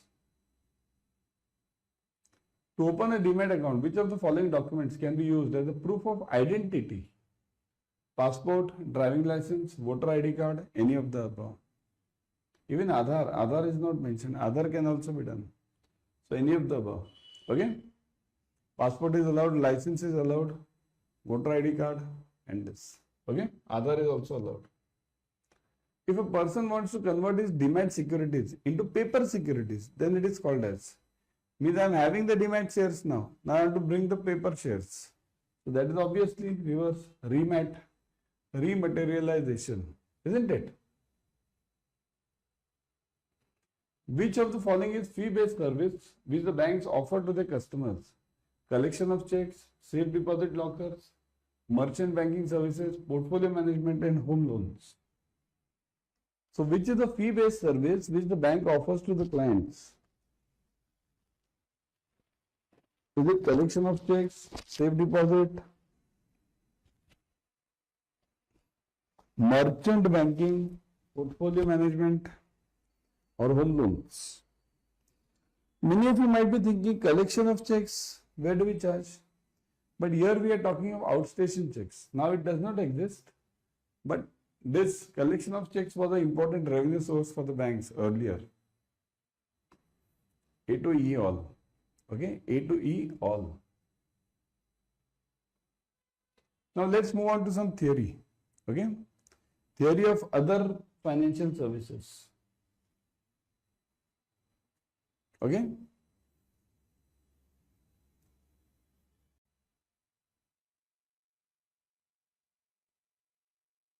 So, which are the two services? One is core banking services, core, and second is ancillary. Okay, core and ancillary. So, all the services can be divided into these two parts. What are the core banking services? Core banking services means basically this, your CASA, current account, saving account in terms of liabilities. Then FD, CASA, FD, right? These are in terms of liability. And in terms of assets, you provide the various loans. So I'll just write one common word, that is loans. Loans can be of various types. I can give home loan, personal loan, loan against shares, loan against property, anything, loan against anything which is legal. I can give a loan in the banking system, right? So, CASA, FD loans, core banking. What are the other ancillary services? Except these, anything what you provide is known as ancillary. Anything. Means what? What can I say this? Even locker is ancillary service. Locker. Locker we feel it's a banking service. Actually, it's an ancillary service. Why? How can you discriminate whether any service is a core banking or ancillary? How will you know? Just think, if tomorrow this locker service stops, tomorrow there is a closure on the locker service. Will the bank be closed? Will the bread and butter of the bank be closed? No, right? So this is how you'll understand. Suppose if tomorrow insurance services stop, will the bank be closed? No. Tomorrow if the this mutual fund sales are stopped, will it be closed? No, nothing, right? So the point over here is you have to discriminate between whether the services are core banking services or other banking services, other than banking services, or we call it other financial services. Now these include all these which I have shown just now. Okay, all these. I'll discuss 10 main which are here, 10 which are generally followed in the banking. Those 10 are, let's see. These are the 10 services which we will be discussing. Important ones. Say this. Professional banking, first is core banking, then second is professional advisory, this one, then wealth management, mutual funds, insurance, stock market, treasury debt instruments, tax and audit consulting, capital restructuring, and portfolio management. These are the 10 main services which are provided. So the session will be very interesting. I'll be discussing all these 10 and it will be helpful to you in your exams also. Because the JAIIB exams are prominently based on, you get around, I'll tell you, 5 to 6 marks on this topic. 5 to 6 roughly in your RBWM. So follow the session completely. Wait, watch till the end. Okay. In the end, I'll be showing you something more about the new increment Mahapack which has come in. I'll show you at the end. Very good. You are getting books in this, physical books. Wait till then, watch it. Okay. Next, let's move on one by one. Professional advisory. India has a strong presence of professional financial advisory services which offer individuals and businesses a wide portfolio of services including investment due diligence, mergers and acquisitions advisory, valuation, real estate consulting also. Actually, the real estate is not provided by us. Real estate consulting here, risk consulting, taxation consulting. So basically, these are the main types of professional advisory services. Advisory means what? You are just providing the advice. You are not taking the risk in this. Kindly note, in all these other financial services, we are just acting as a broker, a sort of commission agent. We are not taking any risk in this, and that's why this is preferred by many of the banks. Why? Why is it preferred? The reason is, in core banking services, you have to put the capital risk to risk weighted asset ratio, CRAR, as per the Vishal norms. It's huge, CRAR, okay? Around 11.5% of your total capital. You have to make the provisions for the loans, their haircuts, whenever you go for the core banking services. But here, very less, almost nil. Why? Because here you are not taking any risk in any of this. Mutual fund, insurance, any of this. You are not taking any risk in this. You are simply acting as an agent. Okay?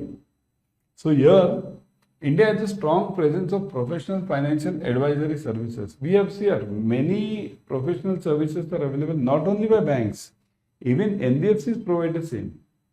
You name it, you have it, even by NBFCs. All these stock market guys like those with Edelweiss, okay, then Sher Khan, these all provide the advisory service, all of them. Got it? So, advisory service providers which offer individuals and business a wide portfolio of services, including investment due diligence. Now, what do you mean by this investment due diligence word? Investment due diligence means whenever you want to invest in something, you can invest in stock market, you can invest in debts, bonds, you can invest in FDs. So the due diligence of that is done by the banking. Means what? What is due diligence? See here, they'll give you the rating of the stocks. whether it's AAA, AA, that company's rating. Okay. So once you get this rating, you can definitely be sure that your principal is saved. Sure, why this rating is required? In anything, let it be any investment service. Why this rating is required? The rating is required so that your principal is saved. Very basic rule of business is what? Save your principal. Forget the interest. The extra amount which you will be getting, forget that. Sure, of course, we need higher returns. That's but obvious. But not at the cost of principal, isn't it? If I tell you put in options market, call and put options, buy futures, huge money, but the risk is also huge. So advisory services, whenever I'm advising to someone, I need to see to it that the principal, muddal bachni chahiye, ब्याज का बाद में देखेंगे. That is the basic word used in our local businesses, right? Muddal bachni chahiye, principal must be saved. So that's why these ratings are given. So banks provide these ratings. Okay. So investment due diligence. Then we have mergers and acquisitions advisory, M&A. So all the mergers and acquisitions which happen in the corporate world. Now what happens in the corporate world? Merger and acquisition. What is the example? Which one? Take very simple example. Elon Musk purchasing Twitter.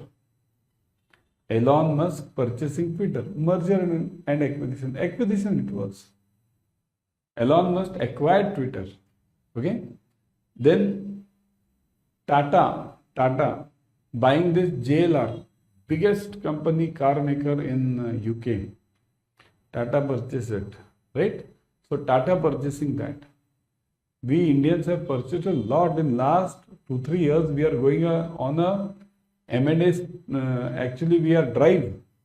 We are purchasing many companies throughout the world. Adani has purchased so many things. The Haifa port in Israel is almost purchased. Of course, it's not purchased, but it's acquired by Adani. Similarly, various ports have been acquired by Adani over here. Near our country also, Sri Lanka also, we have acquired one port.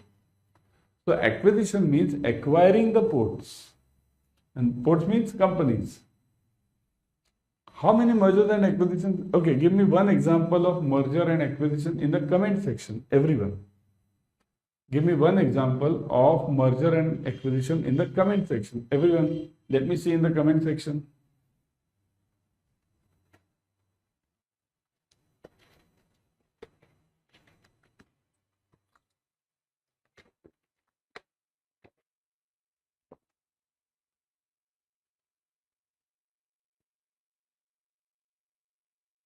Yes.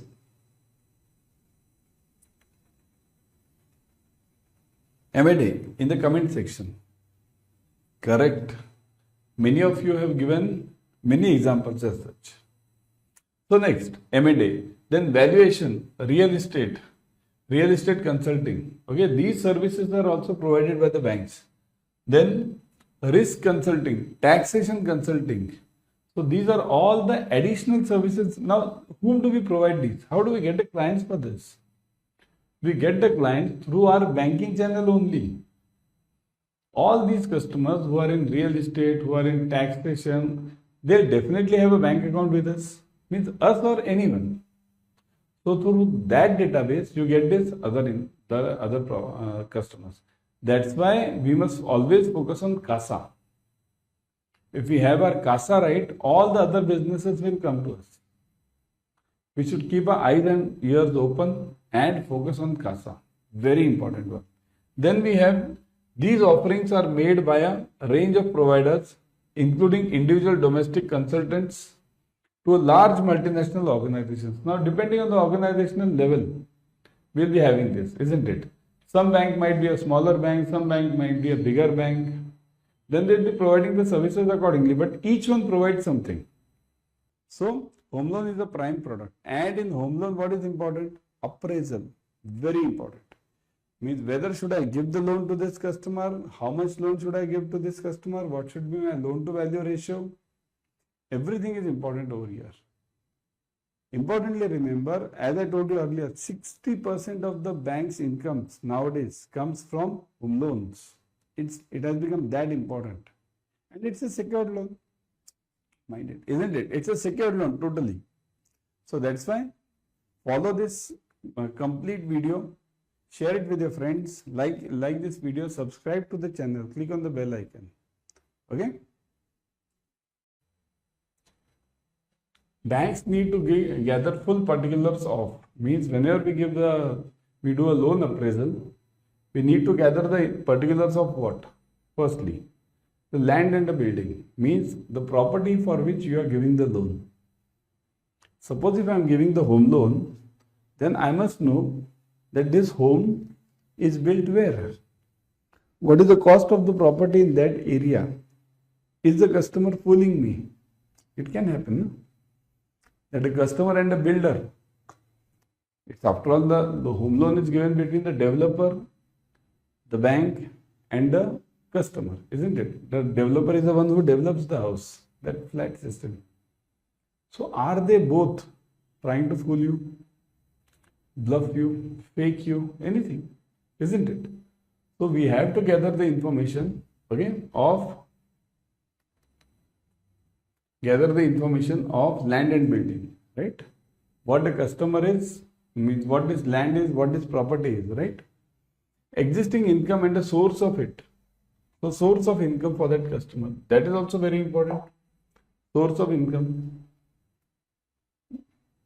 Whether this customer will be able to repay a loan, that's very important part. Repay. If the customer is not able to repay a loan, it will automatically become NPA. For that we have the ratio called as DSCR, source of income. For that we have this DSCR ratio. Okay? DSCR.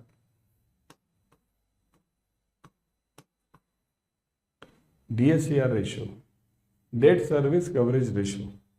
This ratio will give you the idea whether this customer will be able to repay the loan or in the next year. There are various formulas for that. DSCR means basically your net profit plus depreciation plus interest on long-term loans. Shall I write it? Here. I'll write it in the short form. Net profit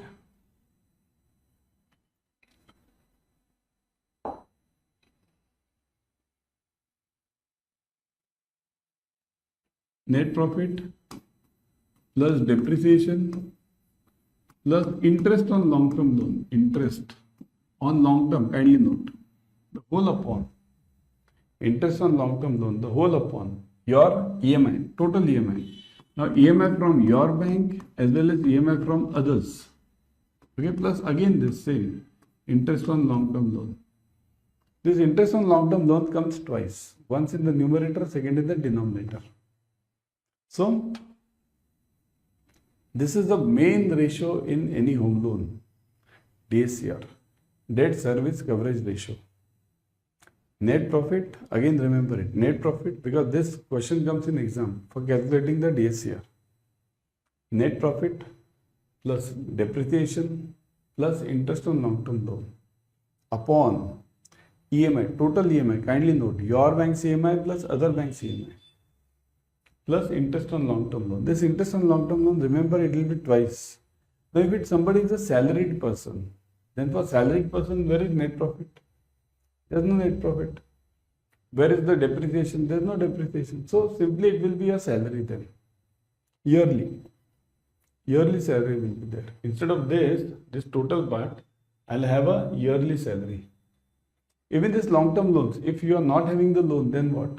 Remove it. If you are not having, then what? Then there's no question, isn't it? So, coming back. So, existing income and the source of it, whether that person will be able to repay the loan, whether that person will be able to cover our EMIs, how long this income is expected to continue. That is also important nowadays. Nowadays, the jobs are such that these jobs, nothing is stable nowadays, isn't it? Earlier, in 2000, before 2000, the time was that People once in the job up to 58 years, 60 years, no problem. Then after that also pension. Now nothing, isn't it? Now what happens? Now everything is unstable. No permanent job concept. So that is also important. How long the income is going to continue. Now the point over here is, if you are talking of salaried person, then you can talk of the salary up to the retirement or whatever. If you are talking of the business person who's doing the business, in that case, how long it is continued expected to grow. So for that we'll check what is the history of that person, for how many years this person is in the same business. If some person is in the same business for many years, then it means that person will continue the same business. Chances here, after all it's chances, probability.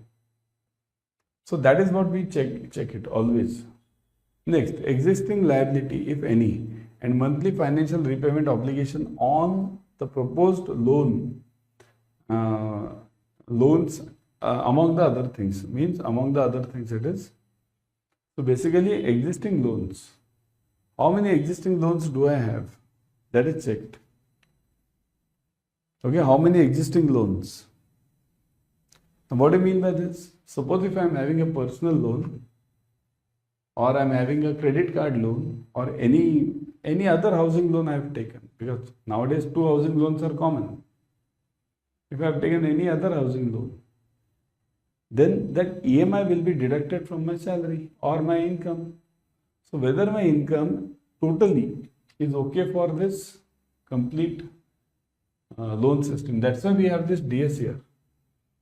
I told you that DSCR, all the EMIs are taken, all. Not only your bank's EMI, but the EMI of other banks also, other loans also. It can be from other banks also. So coming back.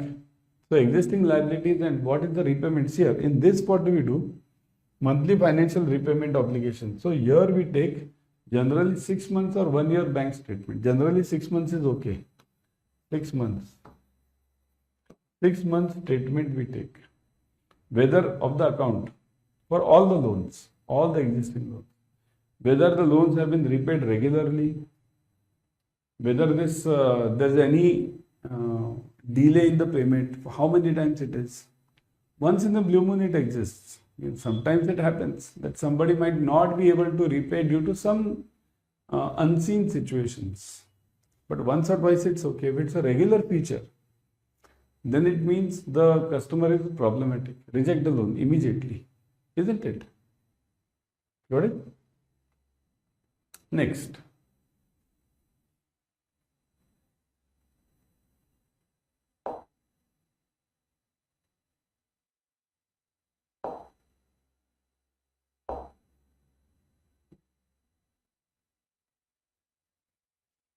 Now the next term which comes for you in the same chapter is power of attorney. Now understand the concept of power of attorney. What is power of attorney? Power of attorney means an authority given by an instrument by one person called as a donor or principal, authorizing another person called donee or agent to act on his behalf. Now his means what? This his, you can consider it his or her, okay? Because you can't be patriarchal, isn't it? So his or her, his or her. Nowadays we use these words, his or her, because even a female can give a power of attorney, isn't it? Equality, correct? So the point over here is power of attorney means what? I give you the authority.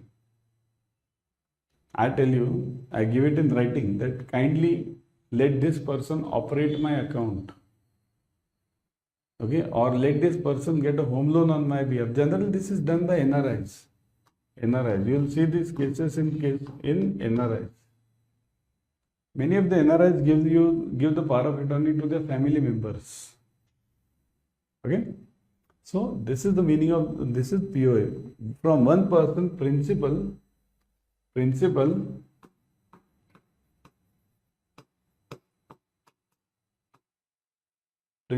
to agent. Principal to agent.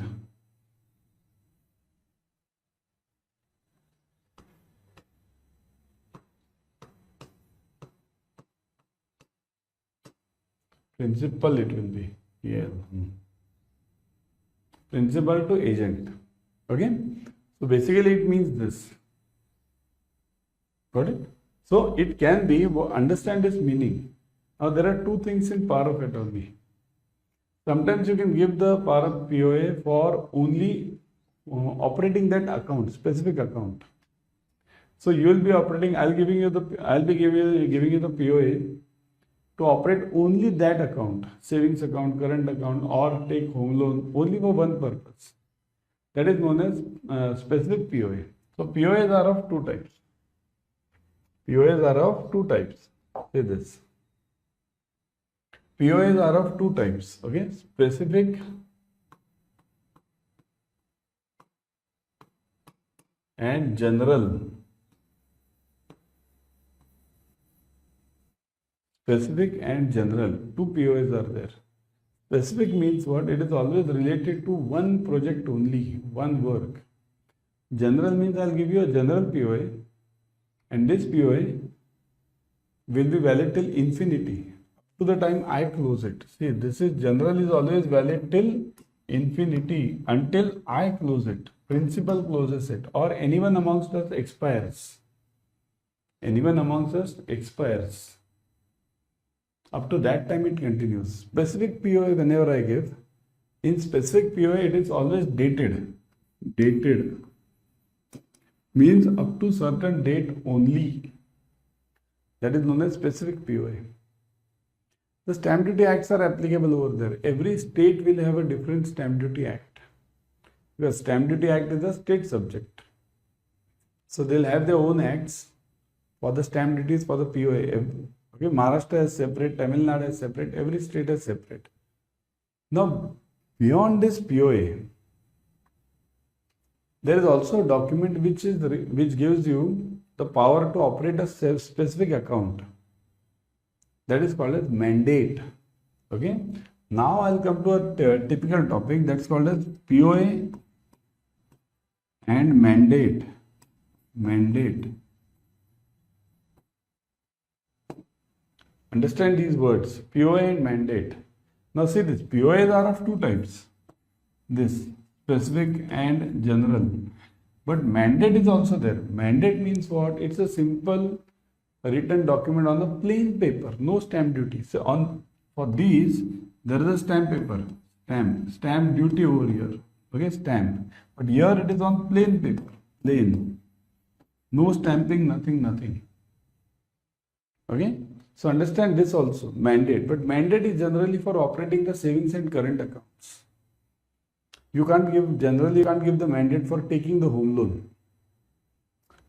POA I can give, if I am an NRI, I can give this POA to my father, mother, anyone, so that they can take a home loan on my behalf. Home loan also, they can take it on my behalf. Allowed. POA. Mandate not allowed. Okay. So understand these concepts very clearly, because in exams you will definitely get the points. Okay.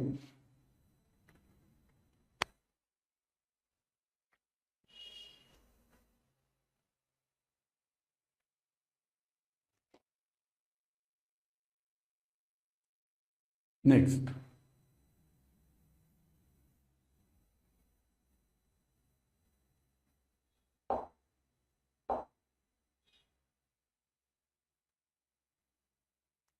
Agreements, letters, application forms required for appraisal process. Now, this is the core point of your lender's appraisal process. Very core. You will surely get a question on this. Be sure about this. You'll get a question on this. Be sure. Okay, on the documents. Definitely. First is home loan application, but obvious. Home loan application should be there. Okay. Without application, you can't work. Already I have discussed this point. Appraisal form. Now, appraisal form means what? This appraisal form is from your inside. Means it is given from your bank. Appraisal form means we'll cover all from this application you'll get the income and various positive, negative list, everything you'll get it. So appraisal form will have the details, will get the details from year to year in this appraisal form, and then we'll prepare it. We will prepare it and then check. It is an internal document. We will check whether the person is suiting or whether he fits in the criteria. Okay. Term loan agreement. Okay. Term loan agreement. Now what do you mean by this term loan agreement? Term loan agreement for home finance. Now this, without agreement, can you give a loan to any person? Any loan. Forget it, home finance. Let it be any loan. You can't give. Okay. Without agreement, you can't give anything. So that's why you need a term loan agreement. Now, one point which I need to stress over here. In any home loan, there will be two agreements. Two agreements. Which are these two agreements? Kindly check. One agreement, so don't confuse these agreements. Okay? One agreement is between, here, two agreements will be there. So kindly note this, okay? Don't get confused. Two agreements. One agreement will be between the developer and the customer.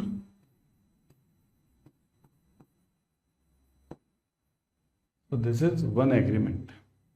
And second agreement will be between the bank and the customer. Bank and customer. Okay? So get this very clear. Don't confuse the two agreements. This agreement is a collateral, security. And this agreement is a legal document. Okay? Legal document. First agreement, we get it before sanctioning the home loan, before. And the second agreement, we do it with the customer after sanctioning, before disbursement. Okay? What is the process of home loan? Means how does this process move on? First, we have the loan application form. Then we do the appraisal. Once the appraisal is okay, we do the sanction. From sanctioning, we do the disbursement. Right? This is a basic rule. And then monitoring. So from sanctioning to disbursement, okay? From sanction to disbursement. Okay, I'll show you the steps again. Disbursement. Okay, we take legal documents. The first is, shall I show it over here? Yeah. See this. First is application form. Then second is appraisal. Then third is sanction. Fourth is your disbursement. Okay, disbursement.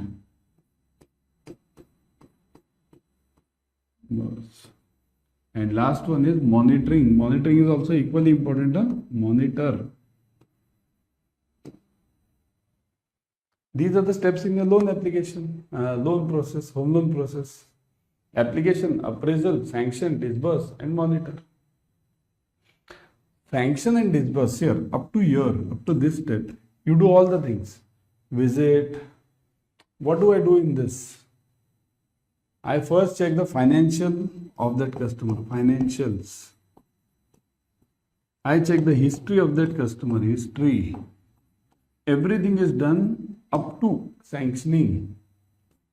Okay?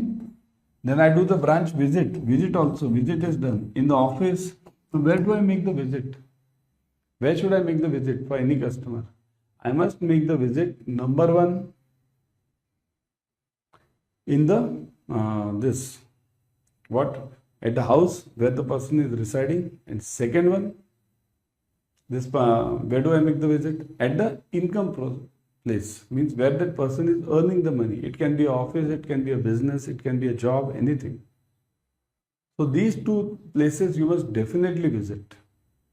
And there is also a third place. Which is the third place? Type in the comment section. Which is the third place of visit?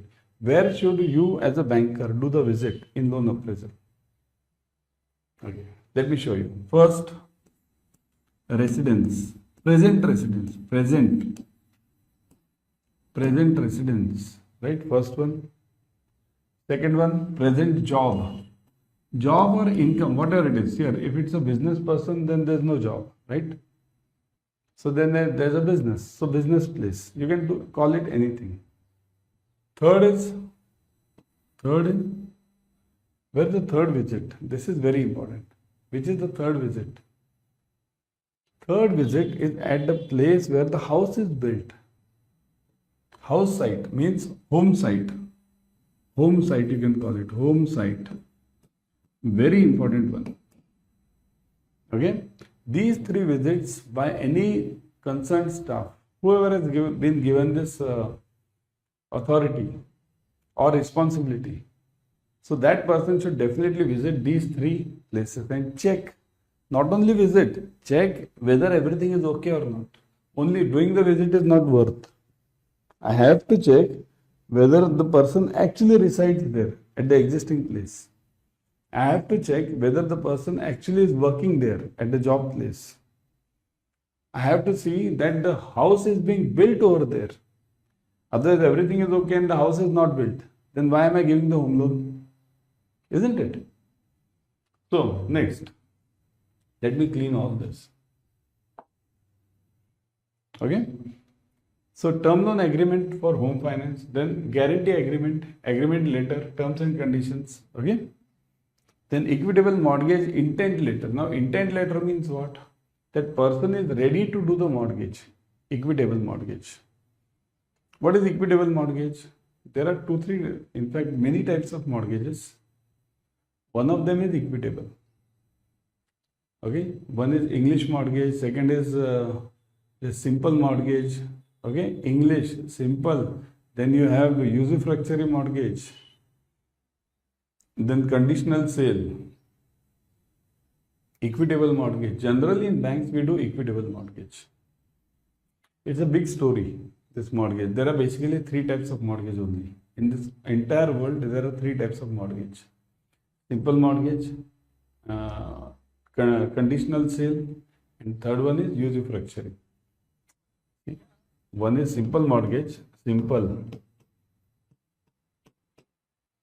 Second is conditional sale, conditional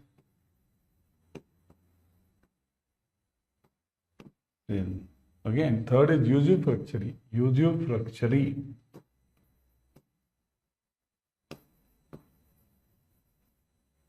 Usufructuary. These are the three types of mortgages. All others, you call it English mortgage, you call it equitable mortgage, you call it any mortgage. These are under these three only. These three are the basics. Some other day I will take it because it is a deep topic. Okay. Kindly understand, equitable mortgage is a part of this conditional sale. Equitable mortgage, bank always does the conditional sale mortgage. It never does usufructuary or simple mortgage. Okay. In simple mortgage, everything is done by the court. Kindly note. Okay. Everything, court. English mortgage, that is simple. Conditional sale means I will take the property in my hand if you don't pay my EMIs. If you pay, then the property is yours only. Okay, that is conditional sale. Usufructuary means whenever the property which you are owning and I have given you the loan under usufructuary, then the income from that property up to the time the loan is going on will come to me. So that's why bank doesn't do the usufructuary. Do you take the rent of that house which that person has taken the home loan? Do you take the rent of that house in your account? That rent goes to that person only if that person gives it on rent. Isn't it? Second house. Got it? So, we always do this equitable mortgage. Equitable mortgage is a part of this conditional sale. In equitable mortgage, what do we do? In any bank except some cooperative banks, we do equitable mortgage. Just the documents are given and the amount is sanctioned or disbursed. That's equitable mortgage. No going to sub-registrar office, no registration, nothing. Very simple logic.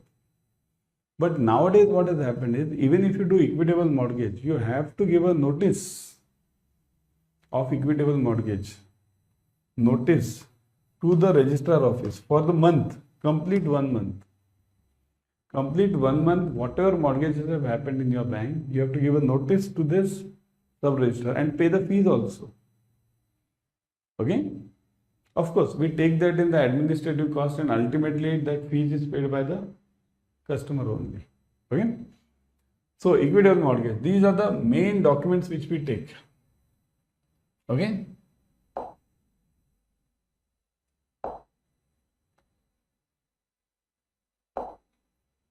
Next, equitable mortgage confirmation letter, letter of undertaking. Undertaking means where the finance is availed for purchase of a plot. Now, finance is availed for the purchase of the plot means, many customers, what do? They purchase the plot and then build the house. So, in that case, you take the undertaking that person will build the house. Otherwise, what will they do? Do you know? Many of the this customers are doing it. Purchase the land, plot. In the form they will write, will purchase the land and will build a house. They never build a house. Purchase the land, plot. If the rate comes, sell it. Your loan repay. So what have you done actually? You have financed the plot purchase. So this undertaking means that customer will purchase the land as well as that customer will build the house. Letter to be addressed by the borrower to his or her employer. An undertaking letter from the borrower that the construction will be carried out only as per the plan approved. Very important. Whatever is the sanction plan, we have a sanction plan always. In any home loan, whenever you build any house or any property, you have a sanction plan. So the construction will be carried out as per the sanction plan only. Okay?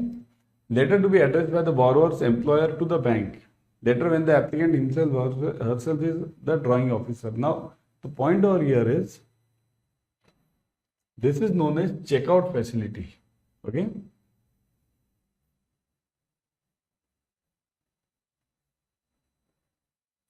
This is known as checkout facility.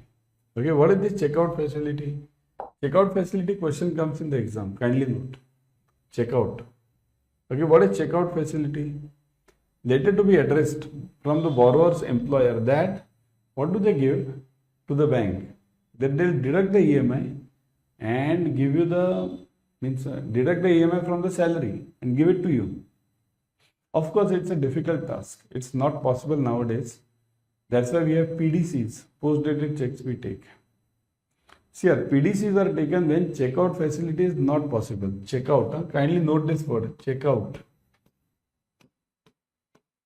Checkout facility. This question comes in the exam, checkout. Definitely it's there. Okay? Then mortgage deed. Mortgage deed in case of registered mortgage. Means the registered mortgage between this builder and the customer. Okay? Mortgage confirmation letter. Confirmation that the mortgages has been done. Okay?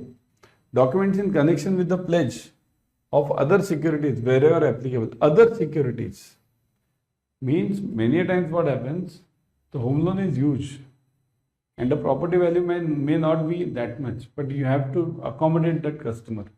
In that case, we take some collateral also and give the loan. But that is very serious condition if the customer is having good relations with you. Only in that case. Otherwise, no. We follow a LTV ratio concept. What is LTV? Loan to value. LTV. Kindly note this. LTV. Loan to value. Your home loan should always be lesser than the value of that house. Always. If my house is costing me 1 crore rupees, then loan should be less than 75 lakhs. 75 or less than 75. Okay, so that is known as LTV ratio. But in some cases, other relationships are there with the bank. So the bank has to give some higher amount of loan. In that case, we take other collaterals also, other security. Means collateral means I can take a FD also. Simple. If I take a FD of that customer, then what's the big deal, isn't it? The sanction amount is 75 lakhs. and the customer is giving an FD of, let's say, 50 lakhs. I can give it as simply it's an FDOD concept only. So I can take this lien and give it, isn't it? So that simply becomes your FDOD, isn't it? Now see this, kindly understand, in lender's appraisal basically relates to the secured loan. In here we are specifically talking of home loans. That's why it will cover all these specific points related to home loans. Every loan will have a different angle, different way of this analysis. Whereas in home loans, see, commercial loans are totally different. There we look at the business part. What are the further valuations? Here the important ratio which you get is DSCR. Kindly note, DSCR is one of the important ratios in this. Now what is DSCR? Let me cover that also. Before going, let me cover this. DSCR. See, DSCR is basically very important ratio, and you'll definitely get a question on this. DSCR, debt service coverage ratio. Okay, it is your total incoming money. Means for a businessman it is net profit plus interest on long-term loans. Okay, plus means total whatever is incoming for you plus depreciation. You can add depreciation also. For salaried person it is your salary, because salaried person won't have the income, net profit, depreciation. Salaried person doesn't have anything. So it can be for businessman it is the first three, and for salaried it is salary upon denominator. Total EMIs. Total EMIs on whatever you are having, right? Total EMIs. If I am a salaried person, I am having, let's say, earlier 2-3 loans. So these EMIs will be added. Plus again interest on long-term loan. So here again there are two parts, EMIs plus interest on long-term loan, interest. Okay, and in numerator it depends on what class of customer you are. If you are a business person, then net profit plus depreciation plus interest on long-term loan. See, this interest part comes two times, once in the numerator, once in the denominator. If you are a salaried person, then you'll have only salary over here.